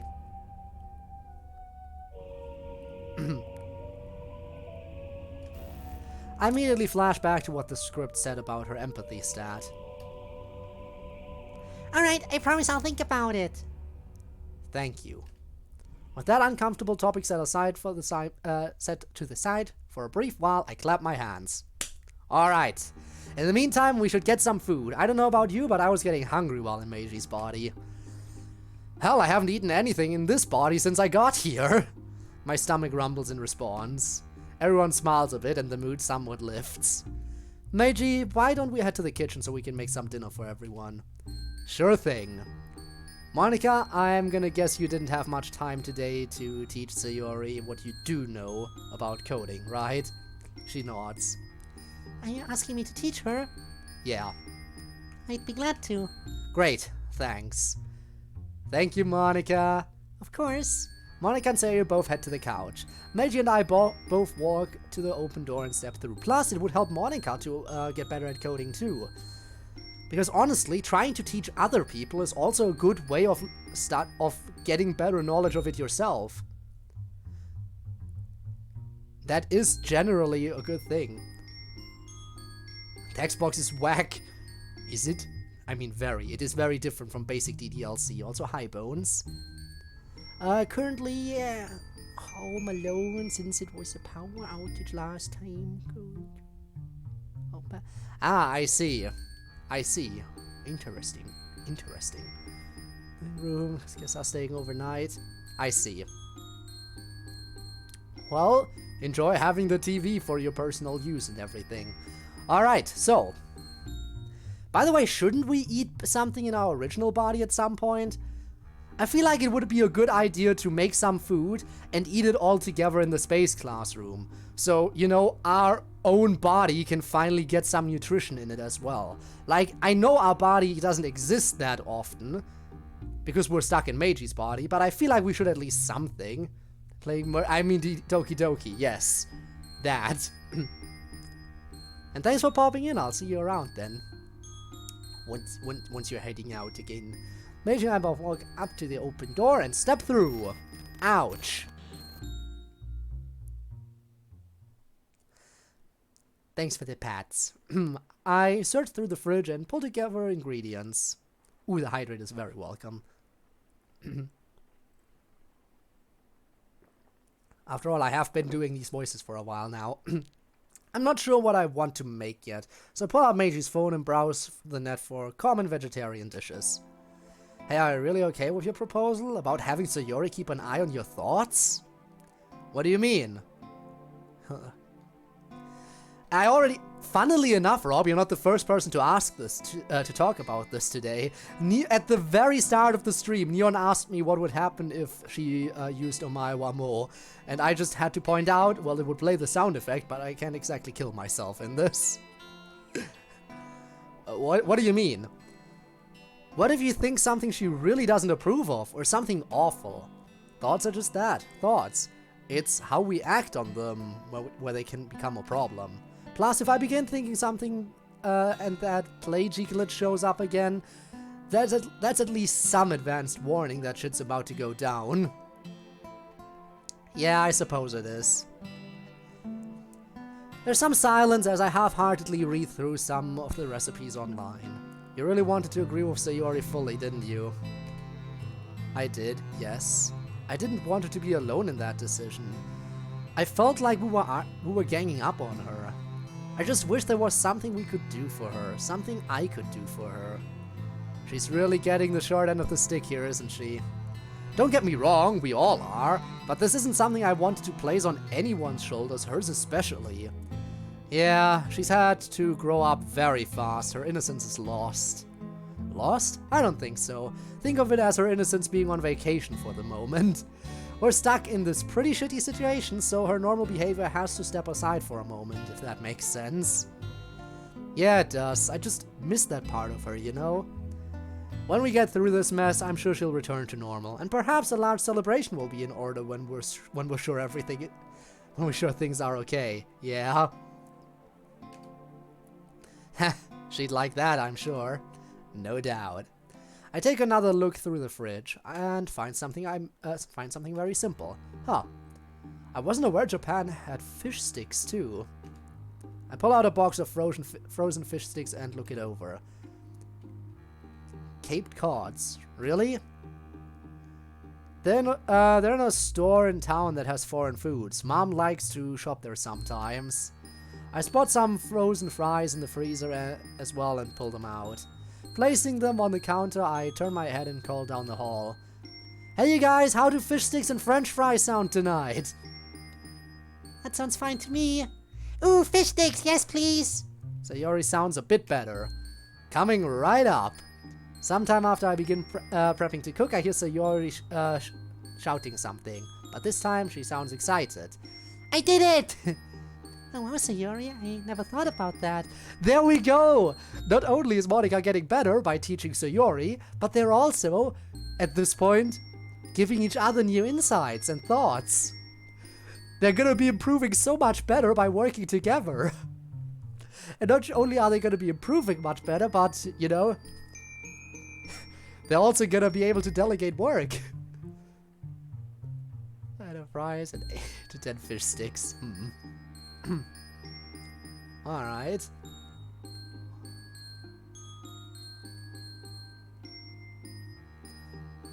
Well, that's interesting. Rolf sharing some delicious food info. By the way, how is this game talking about food already?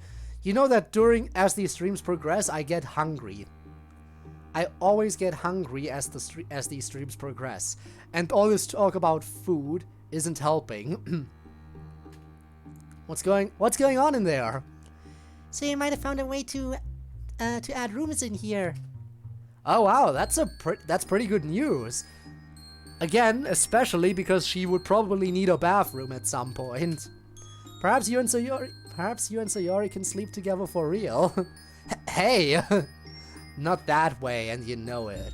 Besides, it might be good for her. I doubt she'd want to spend tonight sleeping alone in an orbiting classroom. Oh, yeah, that makes sense. I mean, she's pretty much gonna be spending the days alone until we get home. Or unless we visit her while at school. Should we try and visit her during lunch? If we have time, but we should at least buy her some lunch or prepare something for her before we leave. Fair enough.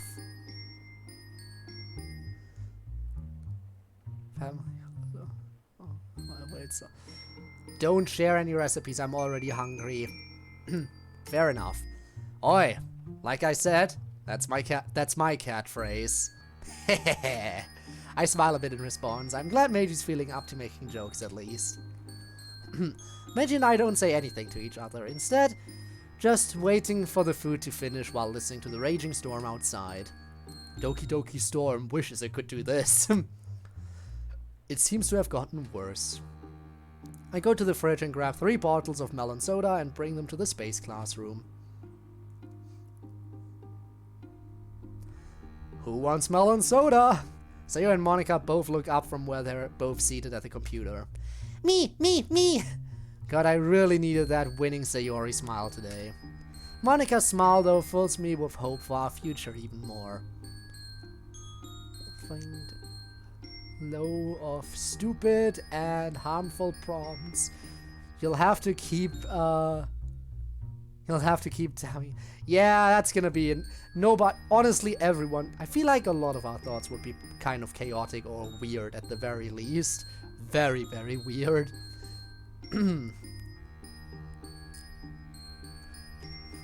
Sure, I'll take one. How long until the food is ready? It'll be ready in a little while, don't worry. Thank you again, Code. You're welcome. I smile at her reassuringly and head back to the kitchen.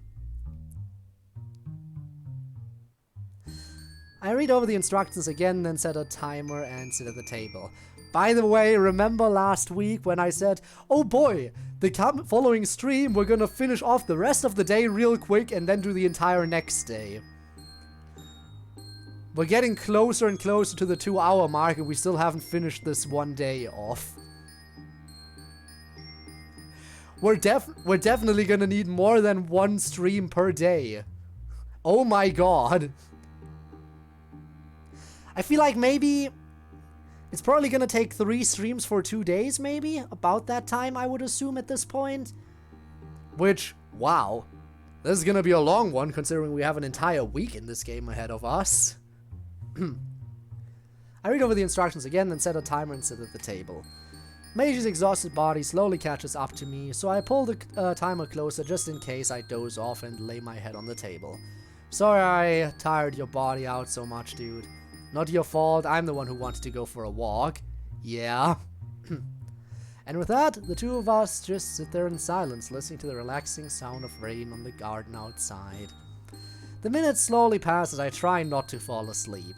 A couple minutes before the timer goes off, a sneeze brings me to a state of more alertness. I sit up and shake off the cobwebs. Uh-oh, either someone's talking about you or me, or I'm coming down with a cold. Let's hope it's the former. I could just as easily have been just a sneeze. I hope so too. We both wait until finally the fish sticks and fries are done. I serve them up on 4 plates, then turn back to the space classroom. Yes, we're eating too! Finally! Making me all the more hungry. Okay, dinner is served. I hear some brief commotion from the space classroom. Monica quickly runs in. I'll take them in. All 4, you sure? I'll be fine, so Yuri's on standby near the door. She takes 2 plates and rushes down the hall. Moments later, she returns and grabs the other 2 plates and the ketchup bottle. I'll be right there, just gotta clean up. Hurry up or your food will get cold. She heads back down the hallway. I move the now empty trays to the sink, where I rinse them off, then quickly wash them with a soapy dish rag, placing them back where they belong. No sense in being slobs here. Certainly hope you're not insinuating something here, oh responsible one. Me insinuate anything against you? My good sir, you doth wound me so. Both of us laugh, some of the daily tension dissipating as I dry off the now clean trays and put them both away. I put them away, not sure why I said both. Now then, we should get going. Food awaits. Good, I'm starving. Out of the class. Leave the key inside and no one is left in. No, just a random thought.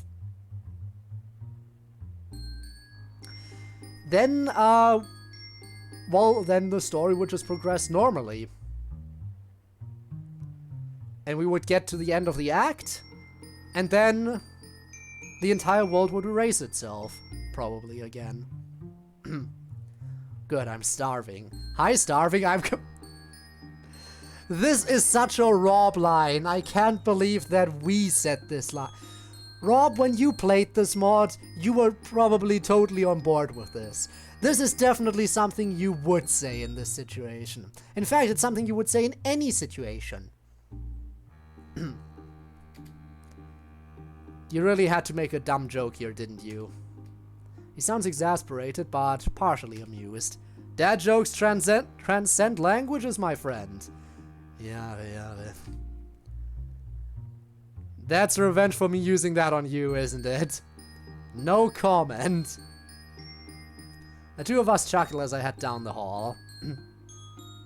I was just waiting, of course you were. The two of us separate the moment we pass the threshold. We're looking at each other before we both burst out laughing. Hello, Deadly. How's it going? Look, it's Sayori! Doesn't it brighten your day to see Sayori here? Monica and Sayori look at us with curious expressions.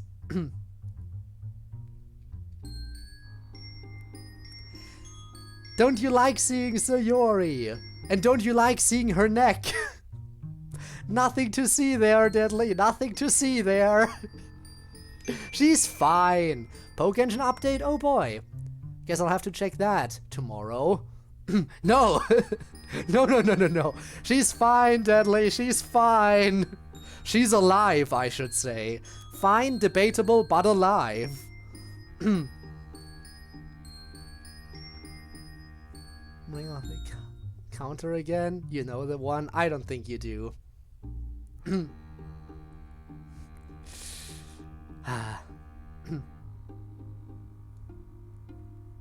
Oh, I already went to the Hall of Type Masters. I already, like, defeated 3 of them real quick. Alright, Monica and Sarah look over at us with curious expressions. What's wrong, you guys? They're sitting at the couch, setting it up for use as a dinner table. Nothing's wrong, Meiji here just can't appreciate dad jokes is all. Oh, I appreciate them alright, I've just heard them all already. We both head over to the couch and sit. Of course you have. Aren't dad jokes only for dads? Well, maybe we are gonna be dads soon enough if you 2 ladies would be willing to help make that happen. Oh dear God, no. Au contraire, my dear, dad jokes are for everyone. Can't you share some? I've never heard any. Get ready then, but first, itadakimasu. No clue if it counted. Sayori's mine. She's Meiji's. The others quickly repeat what I said, and we start eating as I go over some of the more common dad jokes. I'm not sure why that's the topic of dinner discussion, but it's a welcome distraction. It's really a relief to see both girls laughing their asses off while Meiji simply smirks at my antics throughout dinner. Mine? Damn, okay, Deadly, chill out. I ain't taking her from you, okay? Halfway through our meal, the topic changes to a somewhat more serious topic. Our futures. Not game-related, but in general. Sayori, still recovering from one of her laughing bouts, wipes tears from her eyes. Dad jokes are so funny.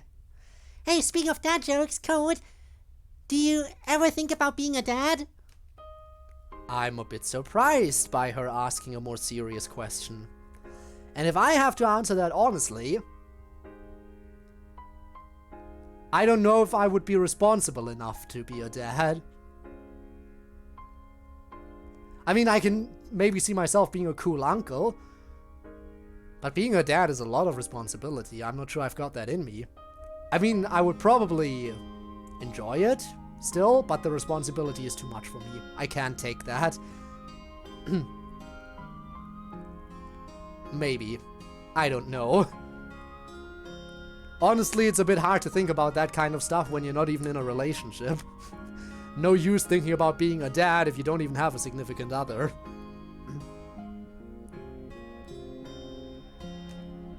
Okay, that's not quite true. I'm more surprised that Sayori's the one who asked me that. Especially because of the conversation we had about her parents. Me? A dad? Monica suddenly looks very interested, and Meiji cocks his head as well.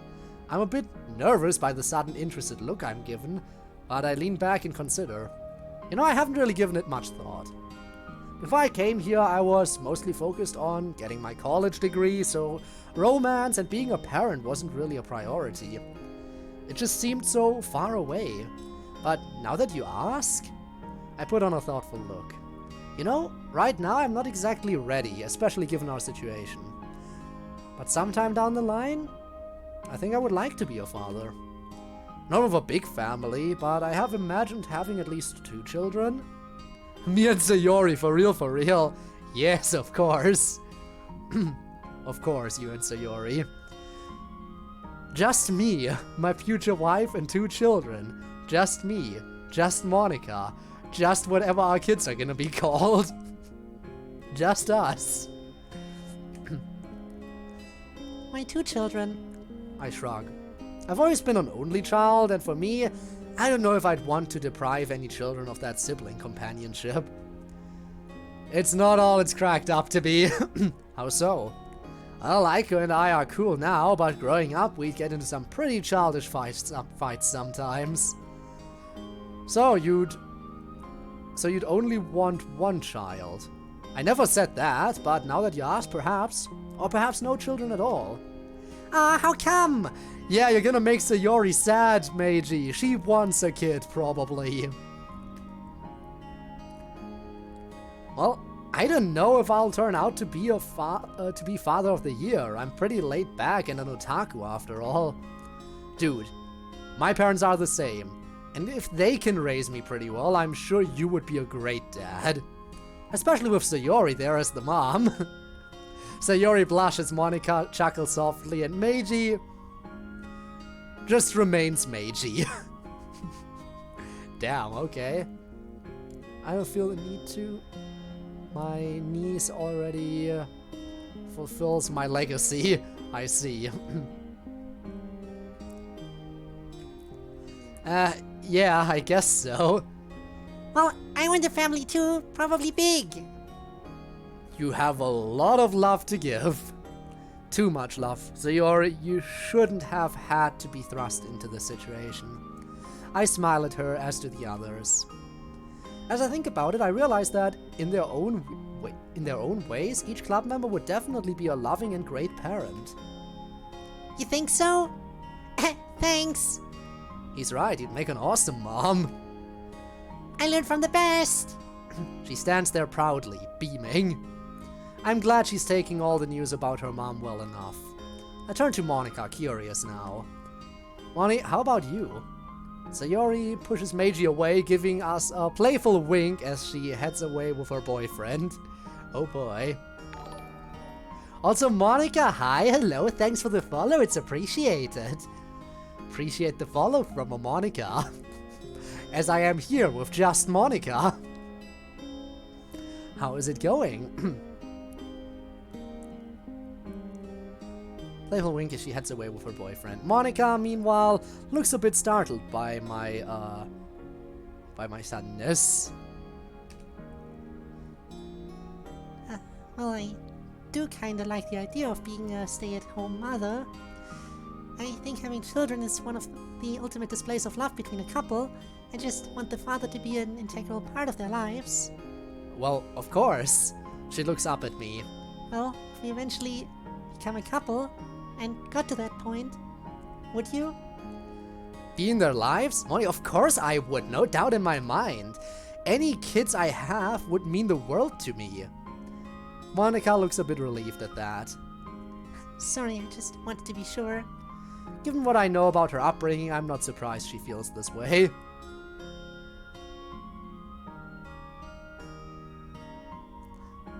All you're missing is a harmonica. Ha ha! Oh god, like the pun in the song, right? I could delete her, but I never could harmonica. So I'm stuck here forever. Where's my harmonica? God damn it, why did I say okie dokie? Perhaps she feels like her biological father abandoned her despite everything. Why are we thinking the same damn thing? Same brain cell as a fellow DDLC fan. Jeez, those poor girls have had rough lives. I wish this damn situation didn't have to add more to that weight. Well, this was an unusual discussion to have.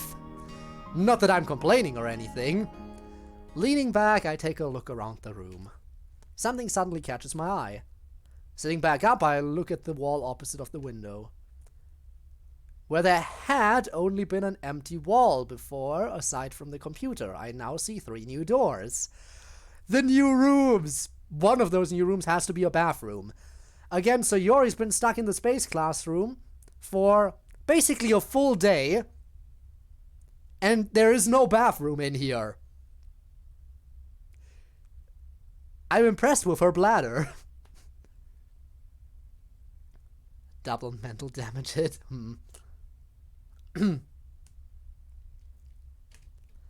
Code, you okay? I point at the wall. Was that what you and Sayori were talking about earlier? Monica follows my finger and grins. Oh, yes, those are the ones. What are they for? Meiji looks as curious as I feel. Come on, Meiji. You don't seriously expect me to just sleep on the couch all the time, do you? Wait, you made a room for yourself? It took some doing, but once we cracked the sequence, it didn't take that long to repeat it. To be honest, it was mostly a simple copying and pasting. We found out how to use the script to make copies of existing rooms, then we pasted them beyond those doors. Well, that's good. Clever, but why 3? Well, I'm assuming one room for her to sleep, a bathroom, and... what would the last one be? Another kitchen, maybe, so she can make food for herself? Then again, that's risky. She would burn that kitchen down. We know her. We know Sayori.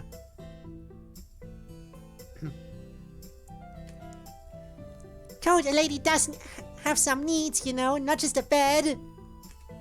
I facepalm immediately. Duh. I don't even want to think how she dealt with that beforehand. So you have a bedroom and a bathroom. Is the third door a shower room? No, the second door has a shower and a bath in the same room as the toilet. The third room is a spare bedroom. Wink. I chuckle and close my eyes, rubbing them a bit. Come to think of it, my own body is physically tired. And it hasn't had some daily needs met. Yeah, we just ate for the first time since coming here. Does the water work in the bathroom? Somehow, yes, I'm not even sure how. Well, I'm gonna put that in the it ain't broke column. Is it okay if I use it? Of course! I stand and walk over. Which door? The center one. Hesitantly, I open the door. And the bathroom looks decently big, and like Sayori said, there's a toilet in the outer room.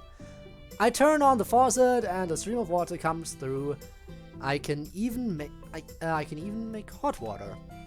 After I'm finished with the facilities, I wash my hands, splash some more warm water on my face, then head back out. Pulse double. Yeah, let's not worry about that, dude. This is the only bed I need. Honestly, we have 2 bedrooms here. And 4 people. You know what that means, right? I mean, we already knew that MC would be sleeping with Sayori. We knew that Meiji and Sayori would be sharing the bedroom, but... about that second bedroom now. Smexy time. Oh, Monica! Huh? Yeah, Meiji's spending the night with Sayori. She better not be.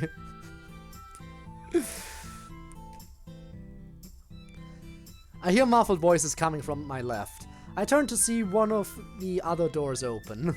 She better not be. But what if she is? I walk in. The other 3 are in what I assume is Sayori's temporary bedroom. She's sitting on the bed while Meiji looks around curiously. Monica is leaning against the doorframe, watching with a smile. Nice bedroom you got there, Sayori.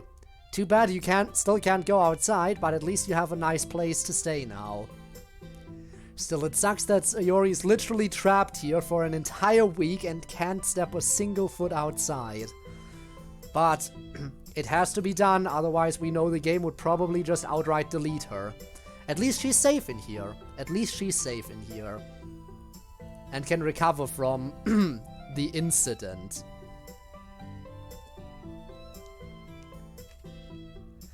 I'm gonna guess this is your room, Sayori. Yep. Monica turns back to me and smiles a bit. Feeling better? Much. Although I am tired. You are Meiji, technically. Yes. Deadly, since Meiji and, me are separate characters, can't you just project yourself onto Meiji? I mean, he is normally the main character you play as, right? So you do normally experience the world through him. Just project yourself onto Meiji, and it'll all work out. True, I am. Yes, you are. So have fun spending the night with Sayori in her room. Much, although I am tired. Same here. Think it's too early to crash? Dunno. What time is it? Meiji looks at his phone. It's almost 7. You should get some sleep. You've all had a long day, and you'll need your strength for tomorrow. Yes, I will be a dad. You will be. She's right, Meiji. Code, even if you're both in one body, you should both sleep. Wait, are you suggesting we sleep in the other bedrooms and not in Meiji's? Monika nods. I think it would definitely help, especially being in here and away from any script interference. She makes a good point, but knowing her, she's got another, more personal motive in mind. I wonder what it could be. Not that I'm complaining. Yeah, I suppose you have a point. Meiji, do you need anything from the house before we sleep? Not sure. Maybe we should have one more look to see. Sounds reasonable. Ladies, we'll be right back. Alright, Deadly/Meiji, it's time to merge. The two nod in understanding as the two of us head to the open door. The two of us approach and pass through again. Time to merge, Meiji, get ready! Ouch! After briefly recovering, I walk up to Meiji's room. We merge now. Fuck yeah!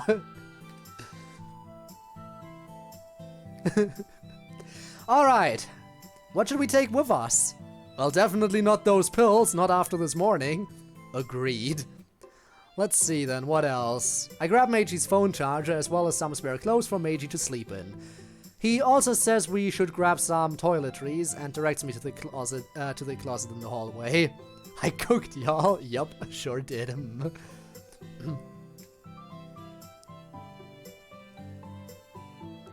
We both look around the closet, pulling out 4 toothbrushes for us all, a stick of toothpaste, and a spare shampoo, conditioner, body wash combo.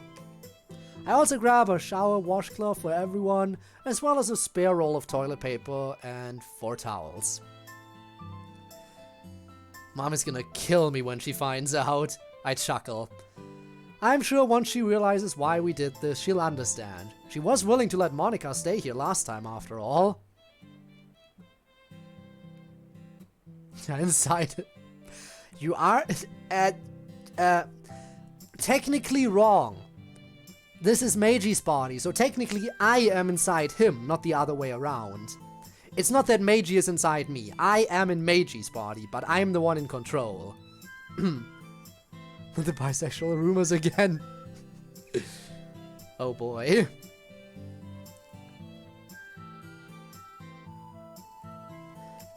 Yeah, that's true. Not able to think of anything else, I close the closet door. Rob, you already know. Bring out the quote, your body, your choice, and all that. Got everything you think we'll need got everything you think we'll need there? Monika is standing at the doorway, arms held out towards us. Pretty much. I hand her all that I'm carrying, and she quickly carries them inside. Meiji and I walk into the classroom again. Time to unmerge. Ouch. Once we separate, Meiji scratches his head with a concerned look on his face. If those pills were so bad for me, will I have any lasting effects from taking them up to this point? And how the hell are we gonna deal with my narcolepsy without them? Sayori walks up and takes Meiji's hand reassuringly. It's okay, Meiji. We'll figure something out. Monika comes back out looking at everyone. Okay, everyone. The bathroom is all set up. Now all we need to figure out is sleeping arrangements. I'm with Meiji. Yep, that's the instant decision.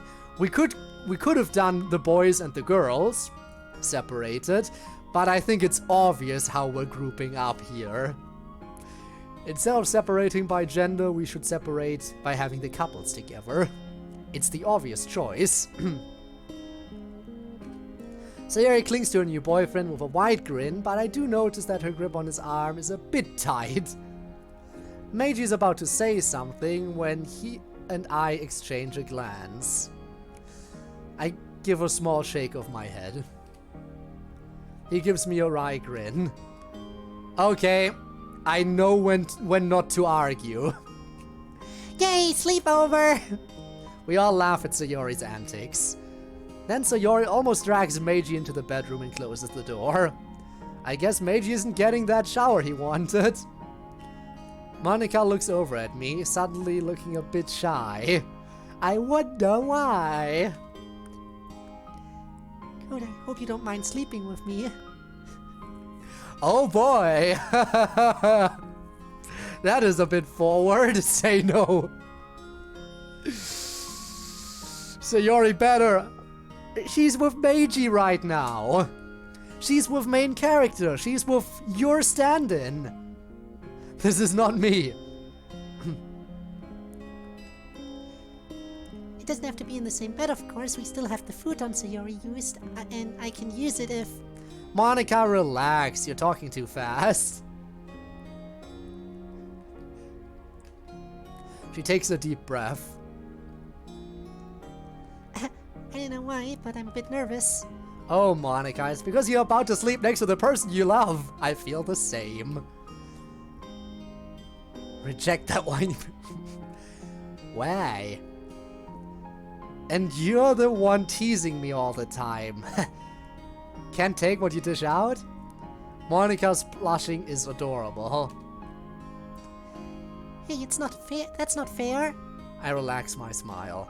No need to be nervous. Just take a few deep breaths and calm down. We both need to be extra alert for the week. Monica takes some deep breaths, then looks at me nervously. Right. You're right. Come on, I'll show you the room. She heads to the third door and opens it. Alright, not too shabby. So this is where Monica and I are gonna be spending the night. Oh boy, we even have a TV. Well, that's nice. Nice room. Pretty cozy too. Thanks, Code. She clears her throat.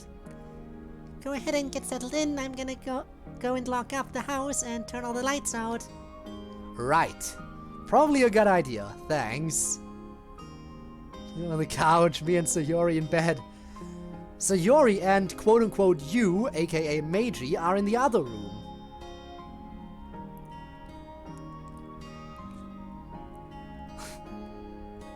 Me and Monica are in this room. You have your Sayori time, okay? Just be thankful that we can, you know, separate while we're in the space classroom. If we were stuck in the same body constantly, it would be very weird to manage our relationships with Monica and Sayori at this point. For obvious reasons. But since we're split right now, everything is fine. But sadly we can only be split while here. The second we step outside of the space classroom, we're gonna remerge. But then again, Sayori can't exactly leave this room anyway, so yeah. Let's get back at their apartment. I mean, they would be, yeah, Yuri and Natsuki, they're the only two left. They must be having some happy times together. Very happy. Also, by the way, Hyro, how's it going? Right, probably a good idea, thanks. She heads out with a smile. This is my turn. On the MC body, yes. I take the time to get ready for bed. After I brush my teeth, I splash some more warm water on myself. Yawning, I head back to the bedroom. Monica hasn't come back yet, so I turn off the lights. I set an alarm on my phone, plug it into charge overnight, crawl into bed and close my eyes. After a little while, I hear someone rush in. I open one eye. Monica looks out of breath, panting. I sit up immediately. Monica? What's wrong? You need to see this now. I throw the covers off my bed as she rushes out.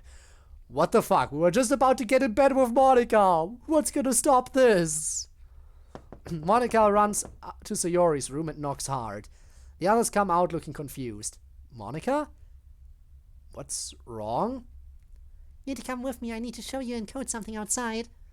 Meiji looks at me curiously, but I just shrug. Alright. Time to re-merge again, I guess.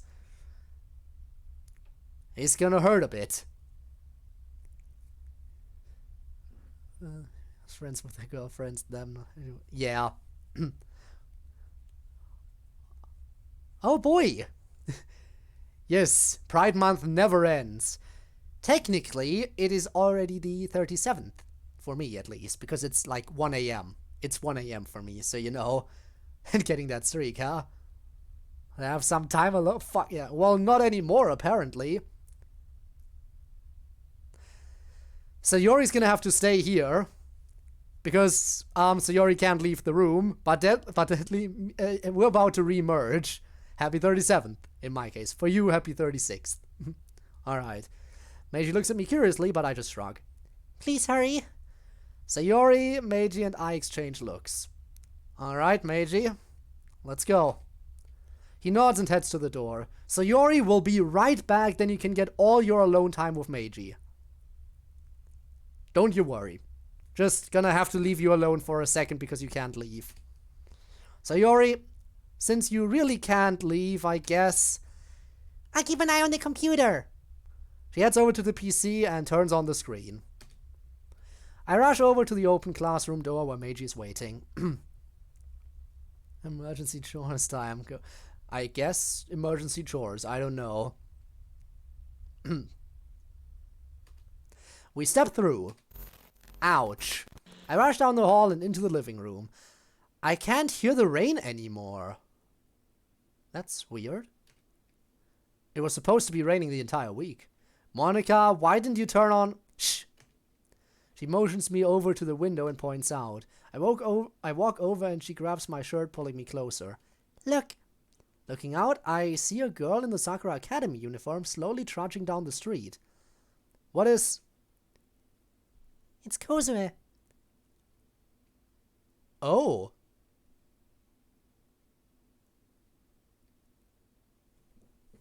CodeErr?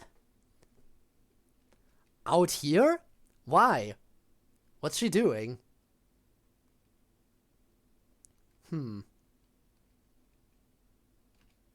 I look again. Sure enough, there she is, walking down the street with a somber expression on her face. She's looking at the ground as she passes. I look at Monica with a small frown. What's she doing here? And so late? I don't know, but she did look at Meiji's house, too. Okay. That's not suspicious in any way. I take another look outside. Monica, I'm going out. Stay here. What? Why? You said she looked at this house, right? We don't know why she's here, so we should make sure she's not going to try anything. Fine, but I'm coming with you. I shake my head. No. Go back to the classroom. She can't know you're here. So, your cell is the only way we can keep in touch. Right, that slipped my mind in the moment. But be very careful, understood? I don't want you getting into another fight with her. I nod. I don't plan on confronting her directly tonight. I just want to see what she's up to. Hi, Termuse. How's it going? Brain just no brain. Sometimes brain no brain. I understand that. How's it going, Termuse? Hope you're having a great day. By the way, Termuse, can you believe it? The Doki Doki Storm just ended. It was supposed to be rainy the entire week, but for some reason it's not raining now. Back from a bike ride? Ooh, okay. Getting some fresh air. Also, Shadow of a Doubter. Thank you for the follow and welcome to the stream. Shit getting weird in Doki Doki yet? Shit is always getting weird. I mean, we are in Act 2 after all, so things are extra weird.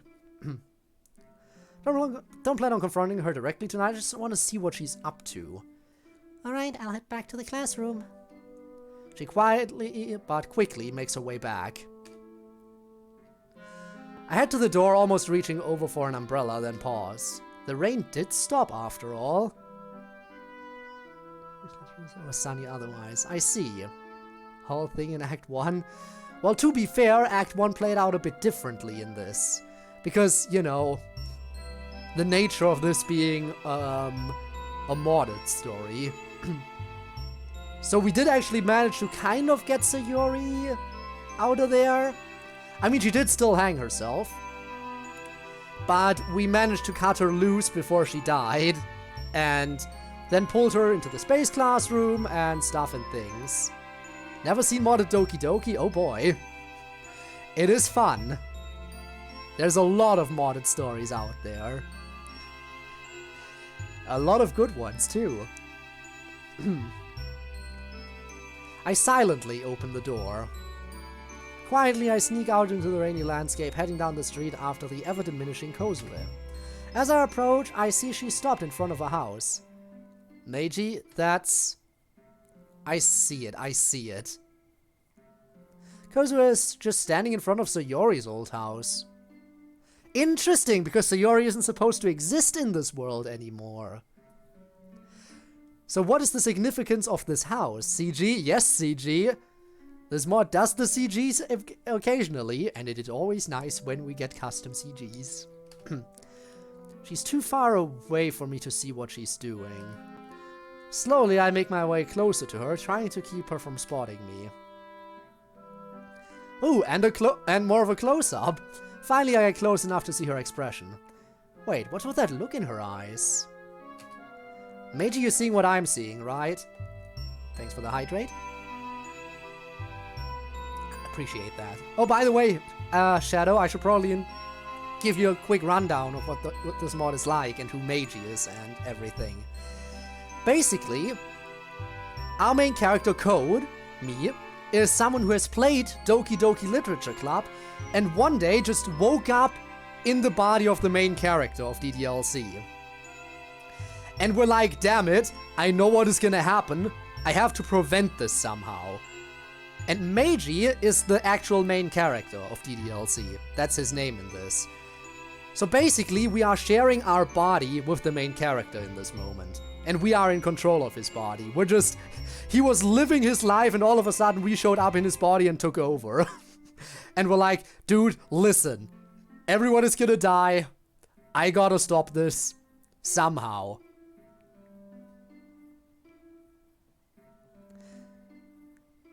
And essentially Act 1 still happened. We tried to save Sayori, she still tried to hang herself. We managed to cut her free and drag her into the space classroom because the space classroom is unaffected by the script.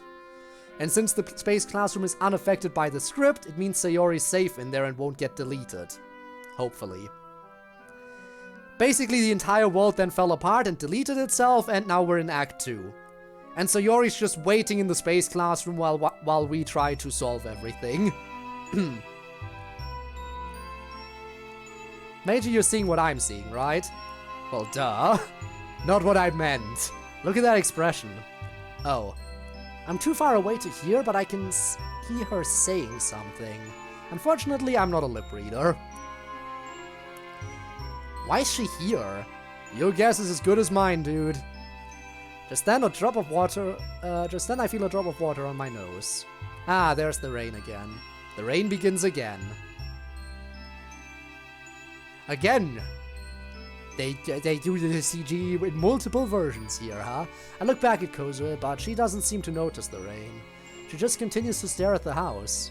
She doesn't make any moves, just allows the rain to soak her uniform. Wait, uniform? It's past 7. I look at Meiji's phone to see that I have a text from Monica. Someone has a budget? I guess so, yeah. She survived. She did survive, yes. I want to live in that world. Who doesn't? Although, you know there's a lot of suffering that goes alongside living in this world. What's going on out there? Kozue is just staring at Sayori's house. What? Why? I wish I knew.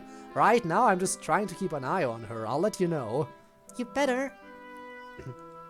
I put the phone away and once more look over at Kozue. Why is she just standing there? Code, we should go talk to her, see what's wrong. She's been acting weird all day. No. What? How come? The less people get involved in this, the better. I say that, but this is highly suspicious. Why would she be looking at Sayori's house? What am I missing here? I feel like it's on the tip of my tongue, but I just can't figure it out. Slowly, CodeErr puts an umbrella overhead and walks back the way she came. I hide behind a nearby fence, keeping a subtle eye on her. God, if someone sees me like this, I'll look like a stalker. Talk to her. It's weird that you're just staring at her like this. It's weird that she's even here. Why is she looking at Sayori's house? Sayori doesn't exist. I feel like the only person who should be living in this house is Sayori's mom. Because her mom still exists, but since Sayori doesn't exist, there's no reason for CodeErr to be here, because she wouldn't know Sayori, because there wouldn't be a person going to the academy, going to Sakura Academy. It's confusing. I take suffering for Sayori, of course you would. Yeah, great. This isn't weird at all. Not at all, no. I look up at the sky again. I can't think. My head is all scrambled. Why in the world would CodeErr be out here this late at night? And why is she looking at our house? Well, Meiji's house and Sayori's former house. Do you think she remembers? Huh? Meiji's sudden question startles me out of my thoughts. Remembers what? Sayori? I pause, everything clicking into place. It's gotta be that. It's the only explanation so far that makes sense. It makes sense, doesn't it? Why else would she be here? I know. I think we're gonna have to talk to CodeErr about it tomorrow. Damn right we are. I chuckle. Could she be a potential ally? Heh, were it so easy. I walk out from behind the fence. Let's go back home. We should really get out of this rain. No kidding. What happened? There's Sayori. Her neck's still recovering, obviously. Well, let's see. Apparently, I am Slytherin. I mean, I guess I could see it. Yes. She's alive. That's what I meant. Yeah, she is alive, doing decently well for a person whose neck is very hurt and who cannot leave this room ever. What happened? Oh, right. Another thing, Shadow. That I should explain. You now see the main character here in front of us on the right. That is because when we walk into the space classroom, we actually split. The main, Meiji and me split into two separate entities, but only in the space classroom. Once we step back outside, I am back in control of his body. But in here, we are separate, which is fun. Which might have also something to do with the script. Again, the fact that this room is the one place that can't be touched by the game script, and it's also at the same time the one room where the two of us split apart, makes me think there's something connecting that. I don't know, though. I don't know. Sayori and Monika listen patiently as Meiji and I tell them what we saw. After we finish, Monika and Sayori go silent, thinking. We need to talk to her tomorrow. I agree. No argument from me. Then it's settled? I think so, yeah. It's just too weird of a coincidence for her to just show up and not remember anything, right? Agreed. I clap my hands together. But for right now, I think we should just try to just sleep. You do need to play Blue Skies, Deadly. You know what? CodeErr somehow remembering would also explain why she didn't go back to her bully self when Act 2 began. Because CodeErr used to be a bully.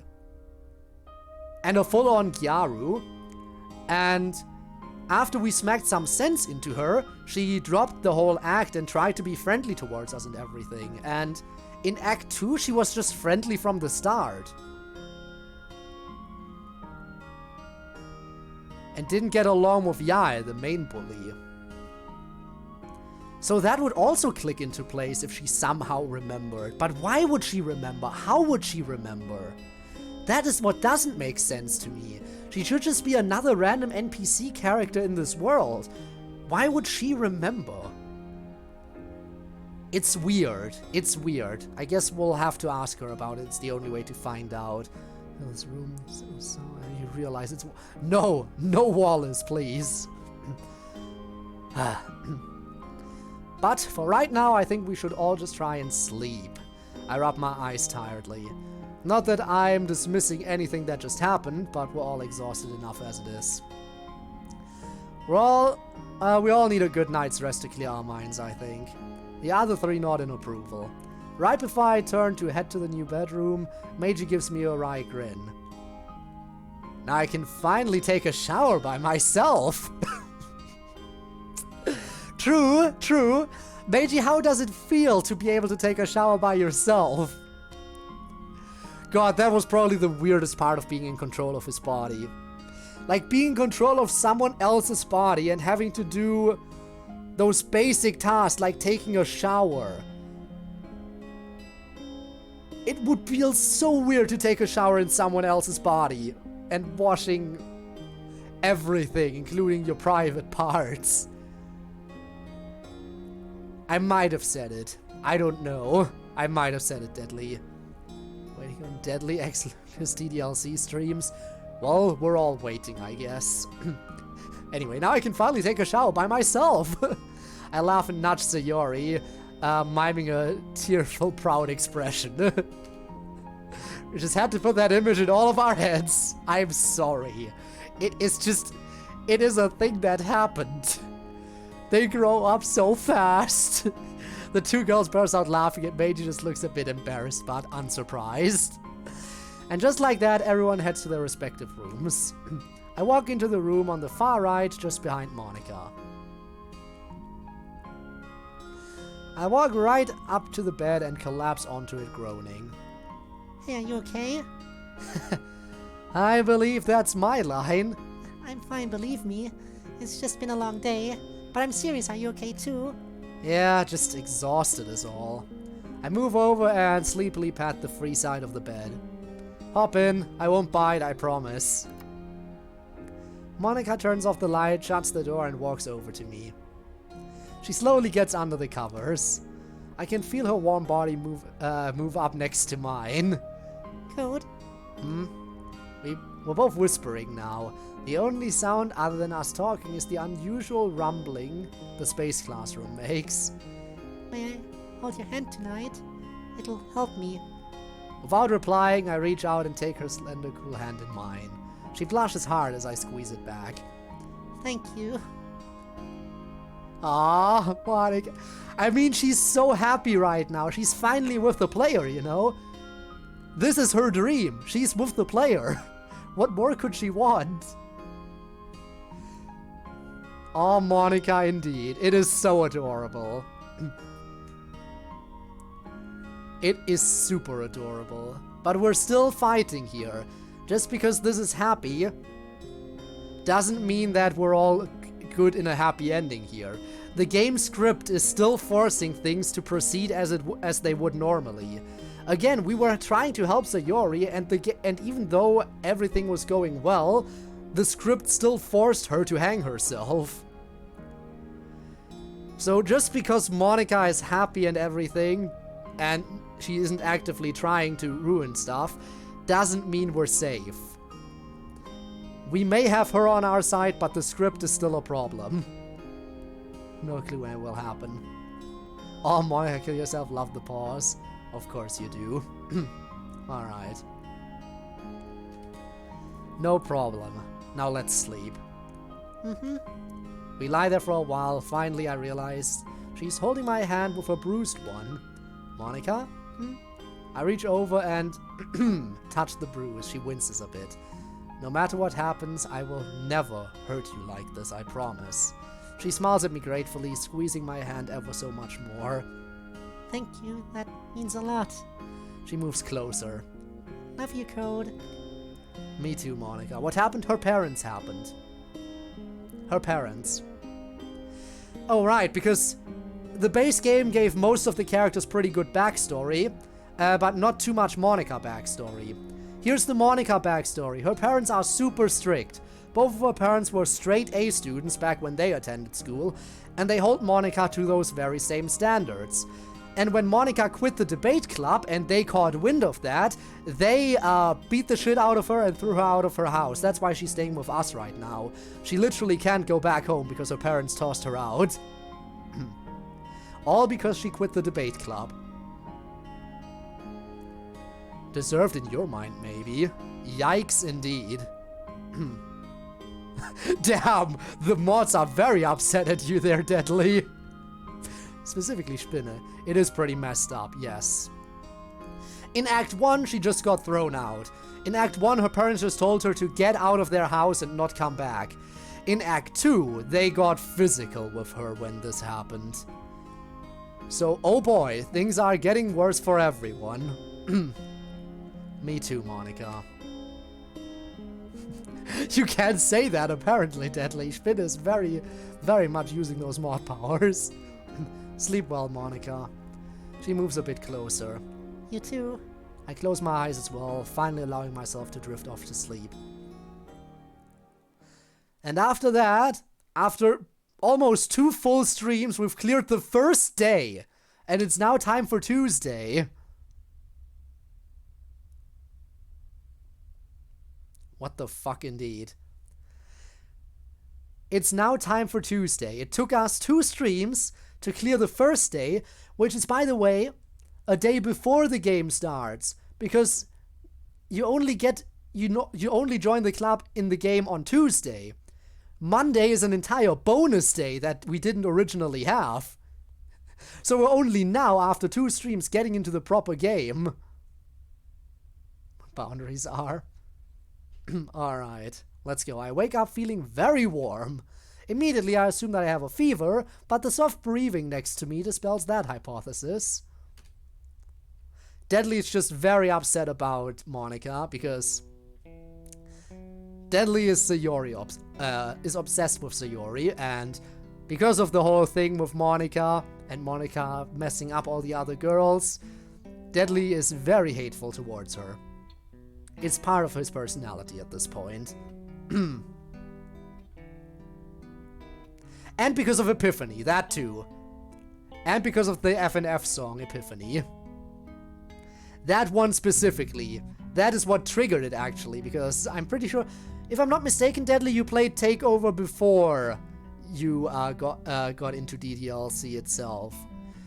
So yes, your hatred started from an FNF mod. Because the song was so hard. I slowly open my eyes to see Monica's sleeping face only a little ways away from me. Looking down, I see that she's still holding my hand, her grip somewhat tighter than before. Quietly, I look at my phone, which reads 6:23 AM. Only 7 more minutes until I set the alarm to go off. I did, it's true, that's a true statement. You can't just delete a true statement there. It happened. I pry my finger from hers, which is enough apparently to start waking her up. Before she wakes up, I head over and turn on the light. Huh? Good morning, sleepyhead. I ruffle her hair. Good morning, Code. Looks like you slept well. Mm-hmm. We both sit up, stretching. If you want, you can go take a shower first. Yeah, I'll use the one in the house. Right, of course.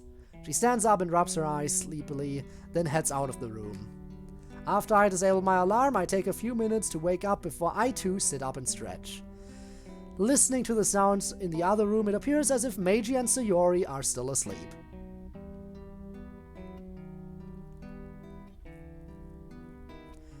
Yeah, that was Neon. That was Neon who deleted that. And the other message. Someone's salty, I guess. Alright. Knowing I probably won't get another opportunity, I decide that my own body is in need of a shower. Letting the hot water wash over me really helps not just my body wake up, but my mind as well. I'm still trying to figure out how we even have water, though. Despite what I said the day before. It's not like we have plumbing up in space. But what if?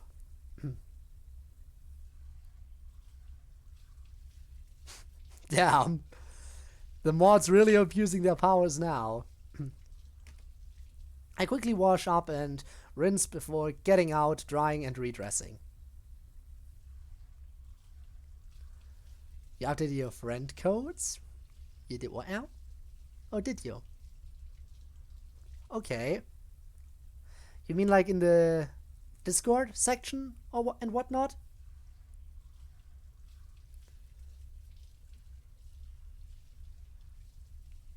Huh. Or what? Yeah. Alright. Maybe I'll have to have a look at that later. I brush my teeth, then head out into the main room. I can now hear some shuffling in the other room. Not wanting to disrupt their morning, I walk over to the couch and lie down looking at my phone. There's still no obvious phone signal on it, only the Wi-Fi from the still open door leading to the Jesus. Putting it down, I lean back and sigh. Just then a door opens. Sayori walks out carrying a spare change of clothes. Good morning. Good morning, Sayori. Did you sleep alright? Yep, how about you? About the same. Meiji steps out close behind Sayori, looking sleepy. How about you? I slept fine. Still pretty sleepy, though. Be right back. He heads to the bathroom briefly. I hear a sink faucet running and a quick splash, then he comes back out. That feels better. Go ahead, Sayori. Okay, thanks. She walks into the bathroom, shutting and locking the door. Meiji trudges over to me and sits, obviously still pretty tired. Spinner's opinions are being friends with him against the rules. I don't know. Because Spinner said so, I guess. You okay there, buddy? Yeah, I just have a slight sore throat. Splashing some water on my face kinda helped me wake up, but not much. Sayori might deny it, but I think I was snoring last night. He rubs his throat slowly. Sore throat, huh? Maybe we should make some tea to help soothe it? Do we have time? I look at my phone. It's only 6:32. Besides, I think I left your uniform upstairs, so we need to go get it. Right, yeah. You sure you're okay? He nods. Yeah, I'm good. Well, alright then. Meiji and I just sit there for a while, listening to the rumbling of the space classroom and the muffled sounds of the shower. Caps and or emotes, be polite to each other. Oh shit, really pulling out. You know what? That's fair. Pulling out the receipts from the rules. Alright. Yeah, you go get some sleep, Deadly. I'll see you around another time. Any reasonable one will have timed you out already? They're clearly going easy on you. I suppose. Dormis is right, you know. Oh boy. Well, yeah, good night. See you around. After a few minutes, Meiji's breathing becomes regular. I look over at him. And he's fallen asleep again. I, on the other hand, am not so tired. Now more awake thanks to the shower, I begin worrying more about what might happen today. There are so many variables to consider, so it's hard to come up with a definite plan. As I'm sitting there thinking, Monica comes back in, fully dressed and clean. Nothing like a warm shower on a rainy morning to help lift one's spirits. Now I wonder about one thing about this day. And the one thing I wonder about is, are we actually in Act 2 already, or are we in Act 1.5? There's still the question of, once we leave and go to school, in DDLC, the game resets one more time as you try to walk to school because Sayori isn't there. Will that happen today? Or nah? Definitely. Wait, it's still raining? Yeah, and it looks like it's coming down a lot harder than before. Oh, yay. As much as I like rain right now, I'm not really in the mood for it. Yeah, I get it. She takes a seat next to me and leans her head against my shoulder. I can smell the slight strawberry scent of the shampoo she used. Instinctively, I lean my head back. I hear her breath catch as I do so before returning to normal. After a little while, the sound of the shower running ends. 5 or so minutes later, the door opens and Sayori steps out, now wearing a new outfit. New Sayori look! Well, wow, that's an interesting look. New Sayori look. New outfit. New hair. Look at her. Positively adorable, as per usual. And no bow, exactly. Who is that? She's so different.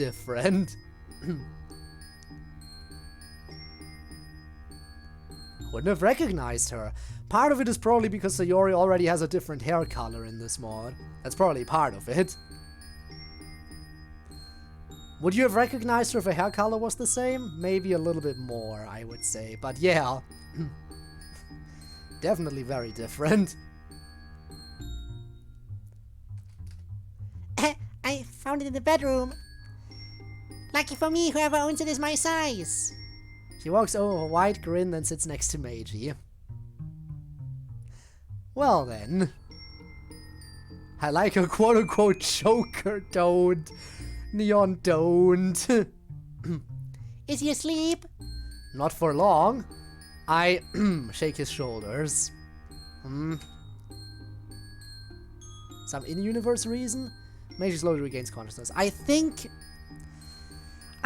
the reason for the hair color changes is to make the characters have their hair colors be... I think it was so the hair colors of the characters are more realistic.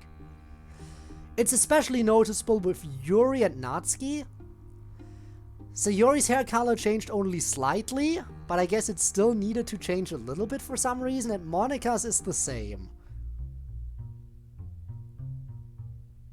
But yeah, that's essentially what I think it is. Just because this world has the DDLC world be a bit more grounded in realism. I'm not sure if there's any other reason as to why. Meiji slowly regains consciousness. I wasn't asleep. Could have fooled me, man. Chuckling, he sits up, stretches, then turns to Sayori. Damn, you look really pretty in that. Sayori just blushes. Thanks, Meiji. I look at my phone. 6:44 a.m. Not to ruin this moment, but it's getting a bit late. I'd shower, but I don't have a uniform down here to change into. Let's go get it. Then I'll take the shower for you. Alright, that's fine. Well, you had one shower by yourself, now we're teaming up again for the shower segments. Oh boy, oh fun. I'll start working on some kind of breakfast. Eggs and toast sound alright. Sounds yummy to me. I'm down. Same. We'll be right back, Sayori. Alright. She walks over to the computer and turns on the screen again while Monika, Meiji, and I head to the door. Time to remerge! Ouch.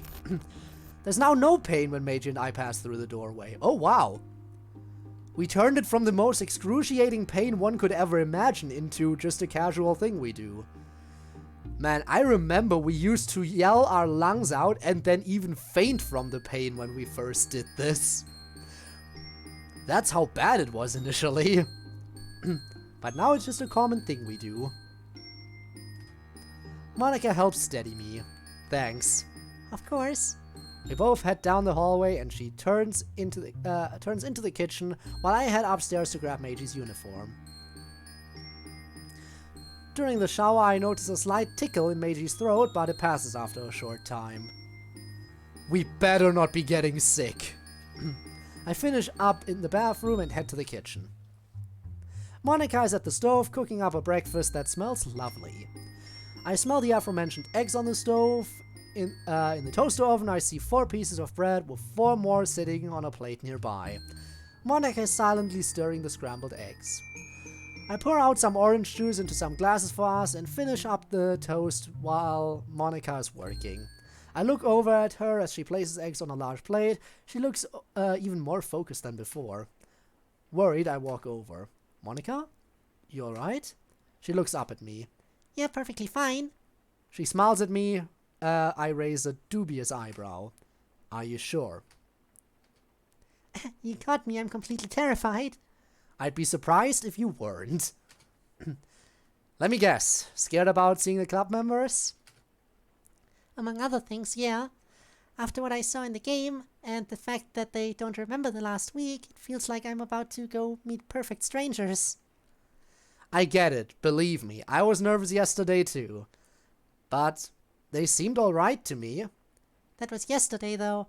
Yeah, today is when the game starts. Fair point, but since I don't plan on joining the club until after this whole thing is over, perhaps nothing will happen.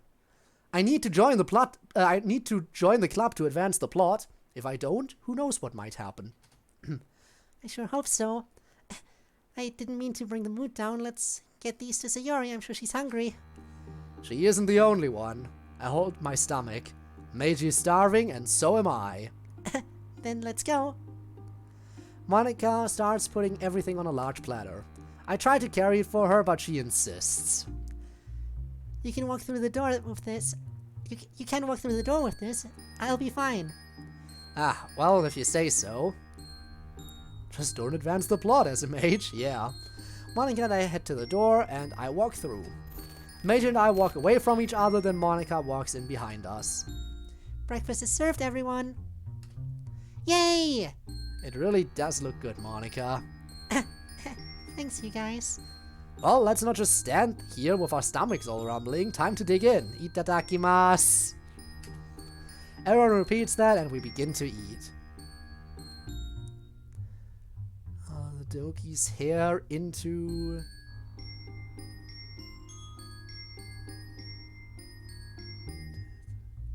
traffic lights. No traffic lights.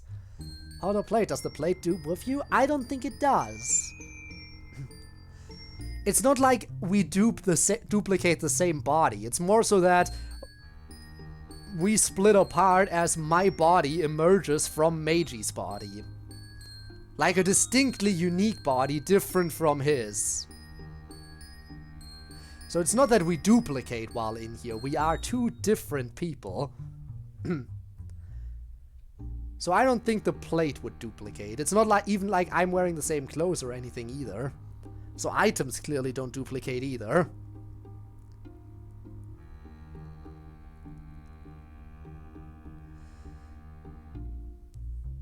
Now that is a question. Would anything that I have on me, such as a plate, I don't think it would merge and become one denser plate, but the question is, if I had anything special on me and held it in my hand, and we re-merged, would that item that I was holding then merge back into Meiji's body as well?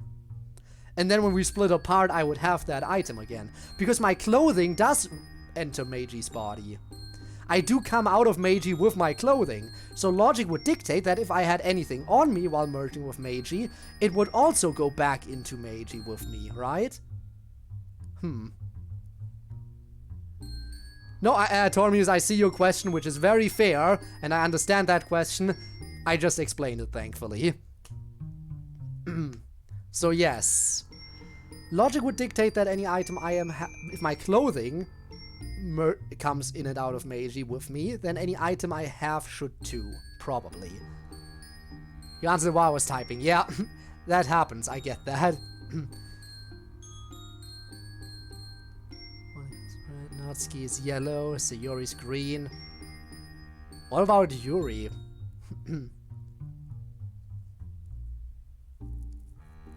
If you take food with you, does it spoil when in Meiji? Now that is another fascinating question. I don't think it would. I think the food would be unaffected by physics while in Meiji. And you want to know why I think that? Because for the entirety of Act 1, we decided to not really eat anything.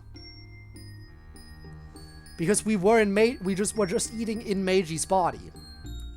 And since our body was disconnected from Meiji for only short amounts of time at any given moment, we didn't really exist for long enough to get hungry. But this time around, we're deciding to spend more time in the space classroom, I think, and that's why we're deciding to actually eat and take care of ourselves.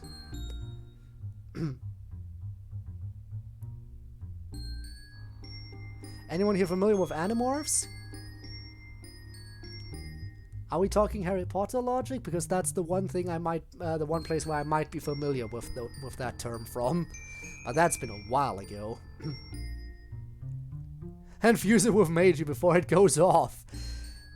These are some very interesting topics here, aren't they? Alright, everyone repeats that and we begin to eat. We eat in silence for a bit, the mood in the room decently light. After a while, Meiji speaks up. So, what's on our agenda for today? I wipe my mouth, but it's Monica who speaks up first.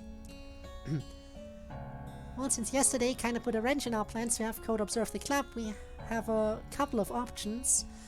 When it's time for club, the three of us can go, or I can go alone.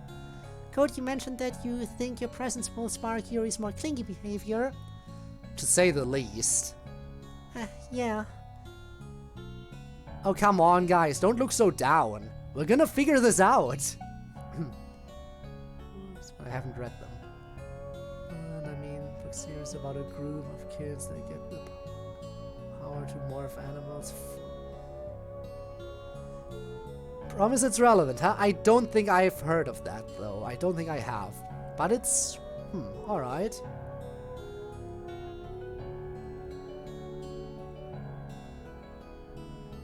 Any specific reason why you think it's relevant? Other than, you know, morphing animals?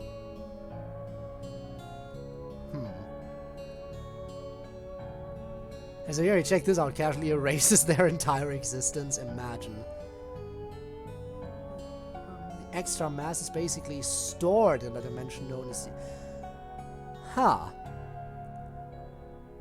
Okay. I mean, like, so that's why we're bringing up the storing stuff in because we're talking about the storing stuff in Meiji thing. We're gonna figure this out. He's right, we shouldn't be all mopey, it's not helping. Yeah, you're right. I know it's hard, but positive thoughts do bring positive things, believe me. I say this not really believing it myself. I've heard my boss say that a lot, but I've tried doing that, but it's hard. I clear my throat and soldier through. Yes, I do think my presence will be a catalyst for... yes, I do think my presence will be a catalyst for any of the crazy behavior Yuri begins exhibiting. Either that, or the script, but we don't have access to it. Not yet, anyway. Correct. So I think, at least for today, I should stay away from the club. Monica, if anything crazy happens, you have Meiji's number, so you can text both of us. Understood, and I agree. Okay, great. Anyone have any objections to this plan? Everyone shakes their head. Perfect. Anything else? Yes! I turn my attention to Sayori. Alright, what is it? Meiji and Code's body is basically stored dimensionally. It's interesting though, my body is stored, but I am the one in control of his body for that time, which is a bit weird, but yeah. Well, last night before I fell asleep, Meiji and I talked about that idea you had, remember? I remember. I take it you've come to a decision. Yes! I'll do it! She'll do it! Yes! Yes! That is one more ace we have up our sleeves. That's one more bonus that we have going for us. One more advantage that we can now utilize. Also, thanks Sayori for actually being willing to do this. Honestly, this should be harder on us than it is on her. We are the one who are getting our personal space invaded. Sayori is just the one doing the invading of personal space. So honestly, if anything, we're the one with the problem if something happens. Sayori will now be able to read our thoughts by reading the script. Alright. I'm about as shocked as Monica looks. Are you sure, Sayori, you were completely against the idea yesterday? I'm very sure, but I have one condition. Alright, what is it? I reserve the right to stop using this ability anytime I want. Okay, I can agree to that. Let me just get it set up. Can you bet? You know what? Never mind. Yeah, let's You see, you wouldn't even have needed to finish that sentence because Sayori will be able to read the thoughts. If you were in this position. I don't have skill issue, I don't have skill issue, I don't have skill issue, I don't have skill issue. That is my thoughts, yes. I walk over to the PC, turn on the screen, open my character file and scroll down. Thought to script. Yes, no. Click save, then open the main script. Scrolling down, I find the latest lines as they're being written in. It's pretty surreal seeing the script being typed out live, as if some third party has taken over the PC and is constructing the story one line at a time. Kinda scary too. I wonder if this would be what the original Monica would have seen. I watch as that passing thought is placed in a new line on the screen. Okay, looks like it works. Sayori? Yes? I point at the screen and she comes over. Monica and Meiji crowd around the PC as well. Time to test this thing out. Agent Err to Agent Fujioka, come in, Agent Sayori. Okay, it works. The other three laugh slightly as my thoughts appear across the screen. Yes. Yes. Hi, Shrek Stuff, how's it going? Welcome to Doki Doki World of Dreams. Hope you're having a great day and welcome to the stream. Agent Err, did you select that? Yes. Right. So yeah, this mod asks you to enter a first and last name when you start it up. Not just a name, first and last name properly selected. Pick up the knife. Alright. This is yeah, it is morning. It is Tuesday morning right now in the game. We all head back to the couch where we begin clearing up our dishes and silverware. The mood is a bit more serious, but I'm feeling cautiously optimistic that today will be a little better than yesterday. Unless we run into Yai. Because again, wasn't it the fact that we met Yai during our second day? I think so. I think we met Yai during our second day. Though I'm not sure if it was our second day in the club or our second day during the week. That's the thing I don't remember precisely right now. If it was second day of the club, then maybe we won't have too much trouble with her. Then again, we also ran into her on Monday too, which is bad. Then again, I shouldn't tempt fate, so I should prepare for the worst. Alright, is everyone ready for today? The three nod. Then let's get to it. Monica holds on to all the dishes as she walks towards the door. Meiji and I head there first, and we begin to merge. Once I shake off the disorientation, I hold out my hand to Monica. I'll take some of those. Gratefully, Monica hands me half of the dishes and we head to the kitchen. We quickly wash and rinse the food off the dishes and put them away. After we're finished, I look at the clock over the oven. It's 7:12 a.m. Oof. We should be getting a move on, don't want to be late to class. Right. We both grab our bags and head to the front door. We're off, Sayori. Stay safe here. Have a good day. Oh, man, so you call me Rob or Rob Banks? Haha. Also, Rob is Rob. We already have Rob in chat. Oh no. How could this be? Monica's smile is a welcome sight. She and I both grab our umbrellas and head out into the torrent. I want to at least make it to school, I think, before I end this today. The rain is coming down harder than it was the day before, and the clouds look a lot more threatening. Thankfully, there's no wind, so the two of us don't get soaked as we walk down the street. Can we go over today's plan again, just so I don't forget? Sure thing. We quickly go over the plan again, including me not attending the club today, along with everything we discussed before. I guess during lunch we could have a chance encounter in the cafeteria or something. That makes sense. And if possible, I'll grab some lunch for Sayori and one of us can slip it to her somehow. Lunch is pretty busy. We can try and sneak away halfway through if nothing unusual happens. Sounds good. Do you think you'll attend any of the club meetings this week? I pause and think about it for a bit. I'm not sure if I should or not. With what happened in the original game, it might be better if I stayed away entirely. But if something happens, I'll come revisit. Alright, sounds good to me. As we turn onto the road to school, I stop walking for a moment. Code, what's up? Well, I think we should walk separately to and from school for a while. I don't know if we should risk anyone we know seeing us. Oh, yes, that's actually a good idea. I can tell this is hurting Monica from her tone, but I'm glad she sees the logic in my idea. I normally get to school fairly early, so we should keep up appearances. I nod slowly. I'm sorry, I'm sure you wanted to walk to school with me. Monica quickly leans in and kisses my cheek. That'll keep me going all the way to school and more. She winks at me, then heads down the street at a brisk pace. I wait for about 30 seconds, then walk down the street towards school alone. Someone has some extra pep in their step. Oh, I guess so. You're even beginning to laugh like her. I am? Yes, indeed. Not that I can blame you, Monica's quite the catch. No kidding. I mean it, dude. Lots of people have crushes on her, and they've known her a lot longer than you have. Yeah, that's true. I feel a hint of my own jealousy creeping up, but shake my head a bit to clear those thoughts away.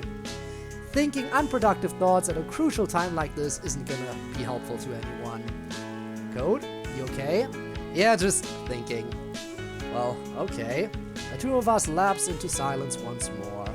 Plus Monica, she solos no matter what you do. She worked hard to gain our trust. She worked really hard to gain our trust in this. And we were very distrustful of her from the start. In fact, later on we outright told her, I'm not sure I trust you yet. But she earned the trust, took a while, but we know she's on our side now. Sometime later we get to school and quickly head inside. Ouch. Restrict domain. 5 inches shorter now. No, how could you do that? I quickly change shoes, then grab Meiji's wallet out of his bag. What are you doing? Gonna go grab some more coffee drinks from the vending machine. Gotta be prepared since you're not on the meds anymore. Oh, yeah, that's a good idea. The vending machines, unlike before, have a few other students trying to grab quick last-minute snacks before class starts. Unsurprisingly, I see Natsuki among them, clutching something in her hand so tightly her knuckles are going white. I see a small piece of metal sticking out the edge of a coin. I walk up to the machine next to her and browse the selection. She doesn't seem to take notice of me for a while. When she glances over at me, she looks a bit startled. Fancy meeting you here again. I give her a small, disarming smile, then feed a bill in, grabbing an iced coffee drink. What, are you stalking me now? Of course not. I just need this to get me through the day. I hold up the coffee I've just retrieved and slip it into my bag. I then look at the other options on the machine she's in front of. What you gonna get? I'm still deciding. Looking at the prices, I see that they're all just above 100 yen each. I pull out the change I just gotten from the vending machine. 720 yen. Here is this. I extend my hand towards her. Immediately she moves back, then looks suspiciously at the contents of my hand. I insist. She slowly walks up, then takes the coins from my hand. Thank you. You bet. See you around, Muramoto-san. Turn around to head to class when she looks up at me. Chizu-san? I turn back. Yes? Thank you for your help yesterday with my homework. Hey, not a problem. Glad I was able to help.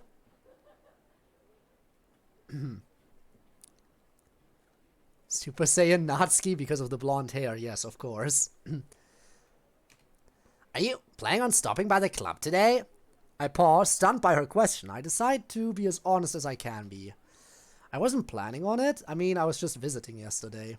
Oh, okay. I guess that makes sense. The look she gives me crushes my soul and it causes me to give in, if just a bit. But nothing is set in stone. I can at least think about it. Well, if you do show up, I guess it wouldn't be the worst thing in the world. Alright, fair enough. See you around, Muramoto-san. You too, Chizu-san. And there we go. It is real words, just written in a way that looks like gibberish, yes. I walk into class, take a seat, slinging the bag on the hook. I don't see Kozue in her normal seat. Looking around, I don't see her anywhere in the room. Oh, hi, Mori. Alright, gotta remember. You're like about the pitch that I do for Monica, but more energetic, I think. If you're looking for Tani-san, she hasn't shown up yet. Just like last Tuesday. I see. Sick, maybe? Mori closes her eyes and thinks a bit. Honestly, I don't know. She's acting a bit strange since yesterday. I don't have her number, so I can't call her and ask. Gotcha. Mori heads to her seat and sits down.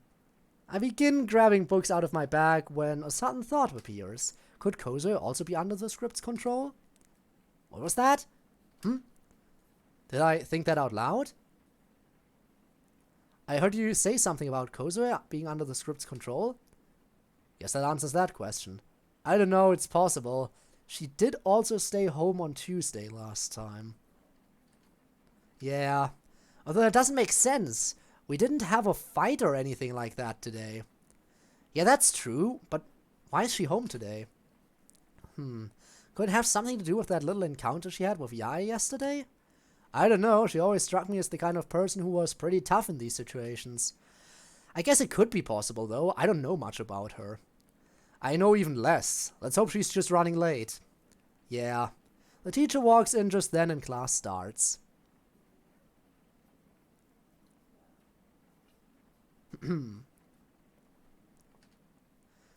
Alright, should I end it after class? I don't know. I don't know when I should end it. We are over the 3-hour mark, but I'm not feeling too bad right now, so maybe I can keep going just a tiny bit longer. Although this would be a good stopping point. Maybe after lunch? End it after the day. Yeah, no, that would be way too long. Lunchtime rolls around quickly.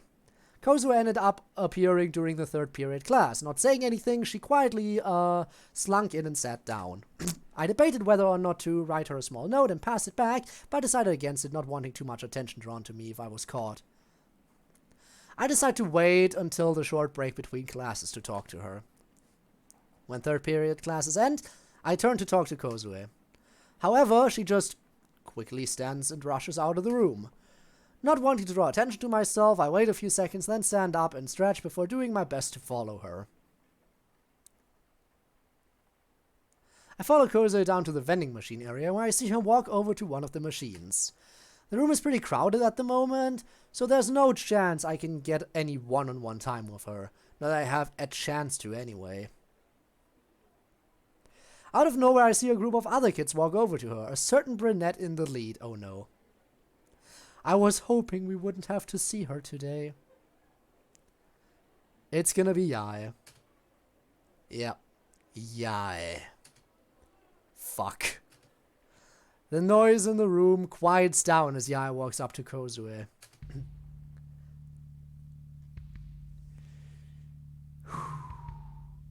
She's here.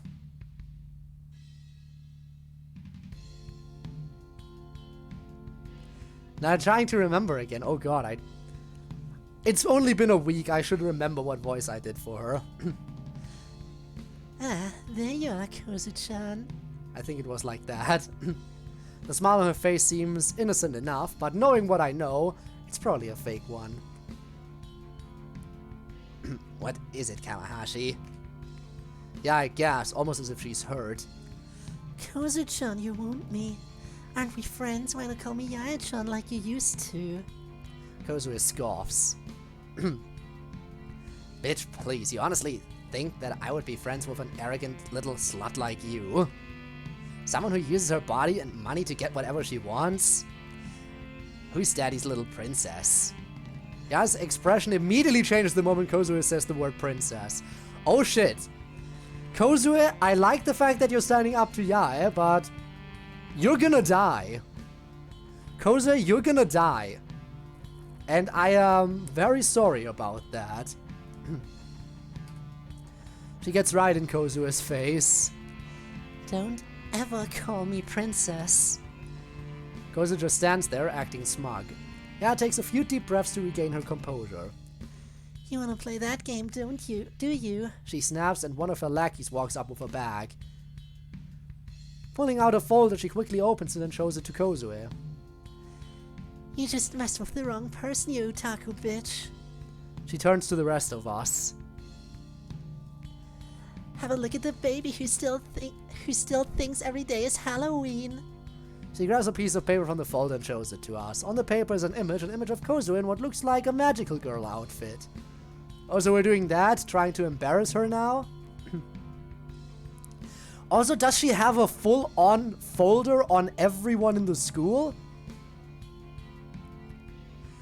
He's just like, bring me the Kozue folder, I need embarrassing stuff.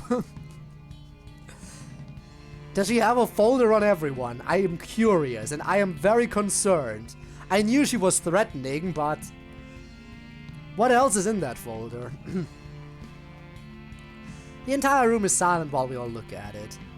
Then the entire room bursts out laughing and points at Kozue. I hear a few people call out otaku and anime freak even. What's so bad about that? Tears start streaming down Kozue's face. Just then she looks over and our eyes meet. What? Why is she angry at me? She rushes out of the room. Shit, I can't let her get away. Go after her! What's with that school? Honestly, what's wrong with Matt? I know, right? What is wrong? But the thing is, we're talking about Yae here. And Yae gets what she wants. And people go along with her. If she wants to make fun of someone, then everyone is gonna make sure that that person gets made fun of. Whether or not there's something wrong with magical girls probably doesn't matter. I'm sure a lot of people point and laugh just because Yae basically told them to. Because it's Yae. That's the kind of person she is.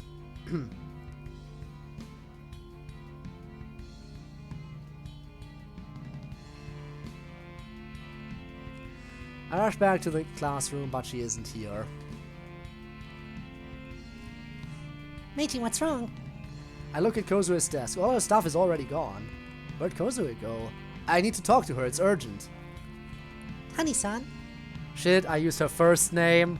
Yeah, where'd she go? She came in, said she wasn't feeling well, grabbed her things and left. I hit my desk angrily. Damn it! Matey, is everything alright? I'll explain later. Some more fun for the rest of the stream. Good night. Good night, Neon. Don't worry, I won't be streaming much longer anyway. Just a few more minutes probably until break. He's not at the lockers. Damn it! I slam my fist against the locker in frustration hard enough to rattle the whole structure. Code, calm down. I look down at my hand, still clenched tightly into a fist.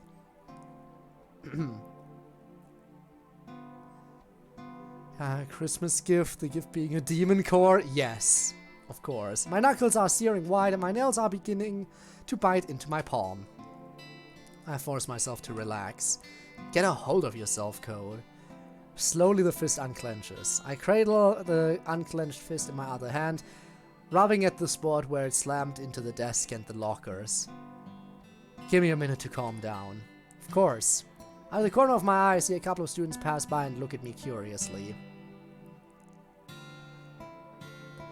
I start feeling sheepish with all their eyes on me. If we give a closed demon core, we would die just because we had to close the demon core. Microtransaction? What? What do you mean, DDLC microtransaction room? Damn, that was embarrassing. I'm sorry about all this, Meiji. I lost it again. It's okay, but what do we do now? I sigh and slowly head back to class. Well, I guess we're just gonna have to talk to her tomorrow. Guess so, it's not like I have her number. Heh, true. I pull out the space classroom's pen key and debate whether or not to open it for a moment to tell Sayori. Well, that answers that. I hurriedly put my pen back in my pocket and head back to class. I walk in and slink back into Meiji's desk, sinking into the chair, exhausted. We'll get her tomorrow. Mission fail. We'll get him next time. Yes, we will. The day goes by. The day goes by and the stream comes to an end. Lunchtime already, huh? Which is exactly how far I was willing to play. Bam, bam. Alright. Jumping out and then Meiji just crossing through the door. Well, that is an interesting idea. Alright, everyone. Throwing Yaya outside, imagine. It is a pretty fascinating mod, even if you've only seen bits and pieces. There are, again, as I said before, a few tiny little issues with it. Obviously. But, I mean, we've been waiting for this mod for 3 years. I'm, of course, enjoying it. I can definitely recommend it.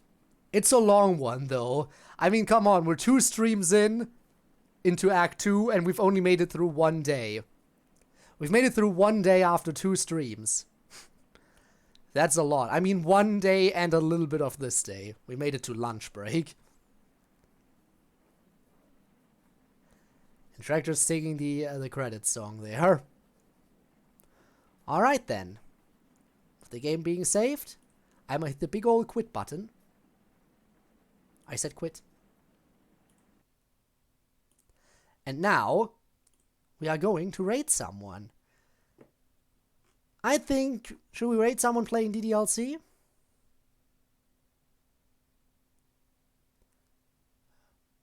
We could raid another DDLC streamer. Perhaps.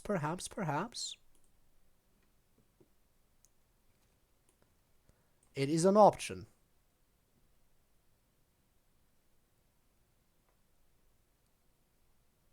Oh, this person, what are they like? Everyone looks like they're playing the base game. I mean, no harm in rating someone playing the base game, right? The base game is good too, after all.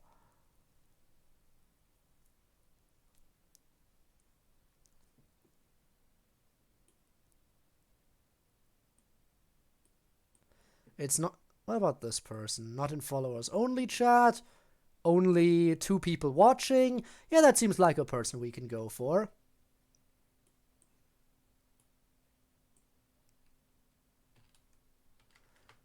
Alright, let's go. Let's rate this person.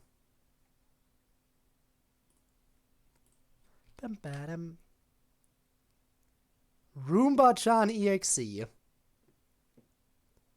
What an interesting name. Alright. Well then, everyone. I'm gonna head on over to that channel now. Everyone who wants to join, go ahead, do that. It's gonna be more DDLC. If you like DDLC, then definitely stick around. And yeah, be sure not to spoil them, because experiencing the base game for the first time is something that really shouldn't be ruined. It's a fun experience that I wouldn't want to ruin for anyone. And yeah, I will continue this mod next week.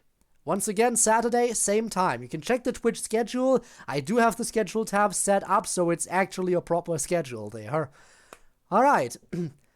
So yeah, I'll see you around. Bye-bye. And of course, as Rob is already once again implying, yes, if you are watching this as a VOD after it's been uploaded to the YouTubes, your support has also been greatly appreciated. And if you want to catch me live in the future, you can do so by checking the description down below. There will be a link to my Twitch where I stream every single Friday and Saturday. Other than that, of course, I hope you enjoyed this little VOD, and I'll see you around. Have a good one. Bye bye, everyone.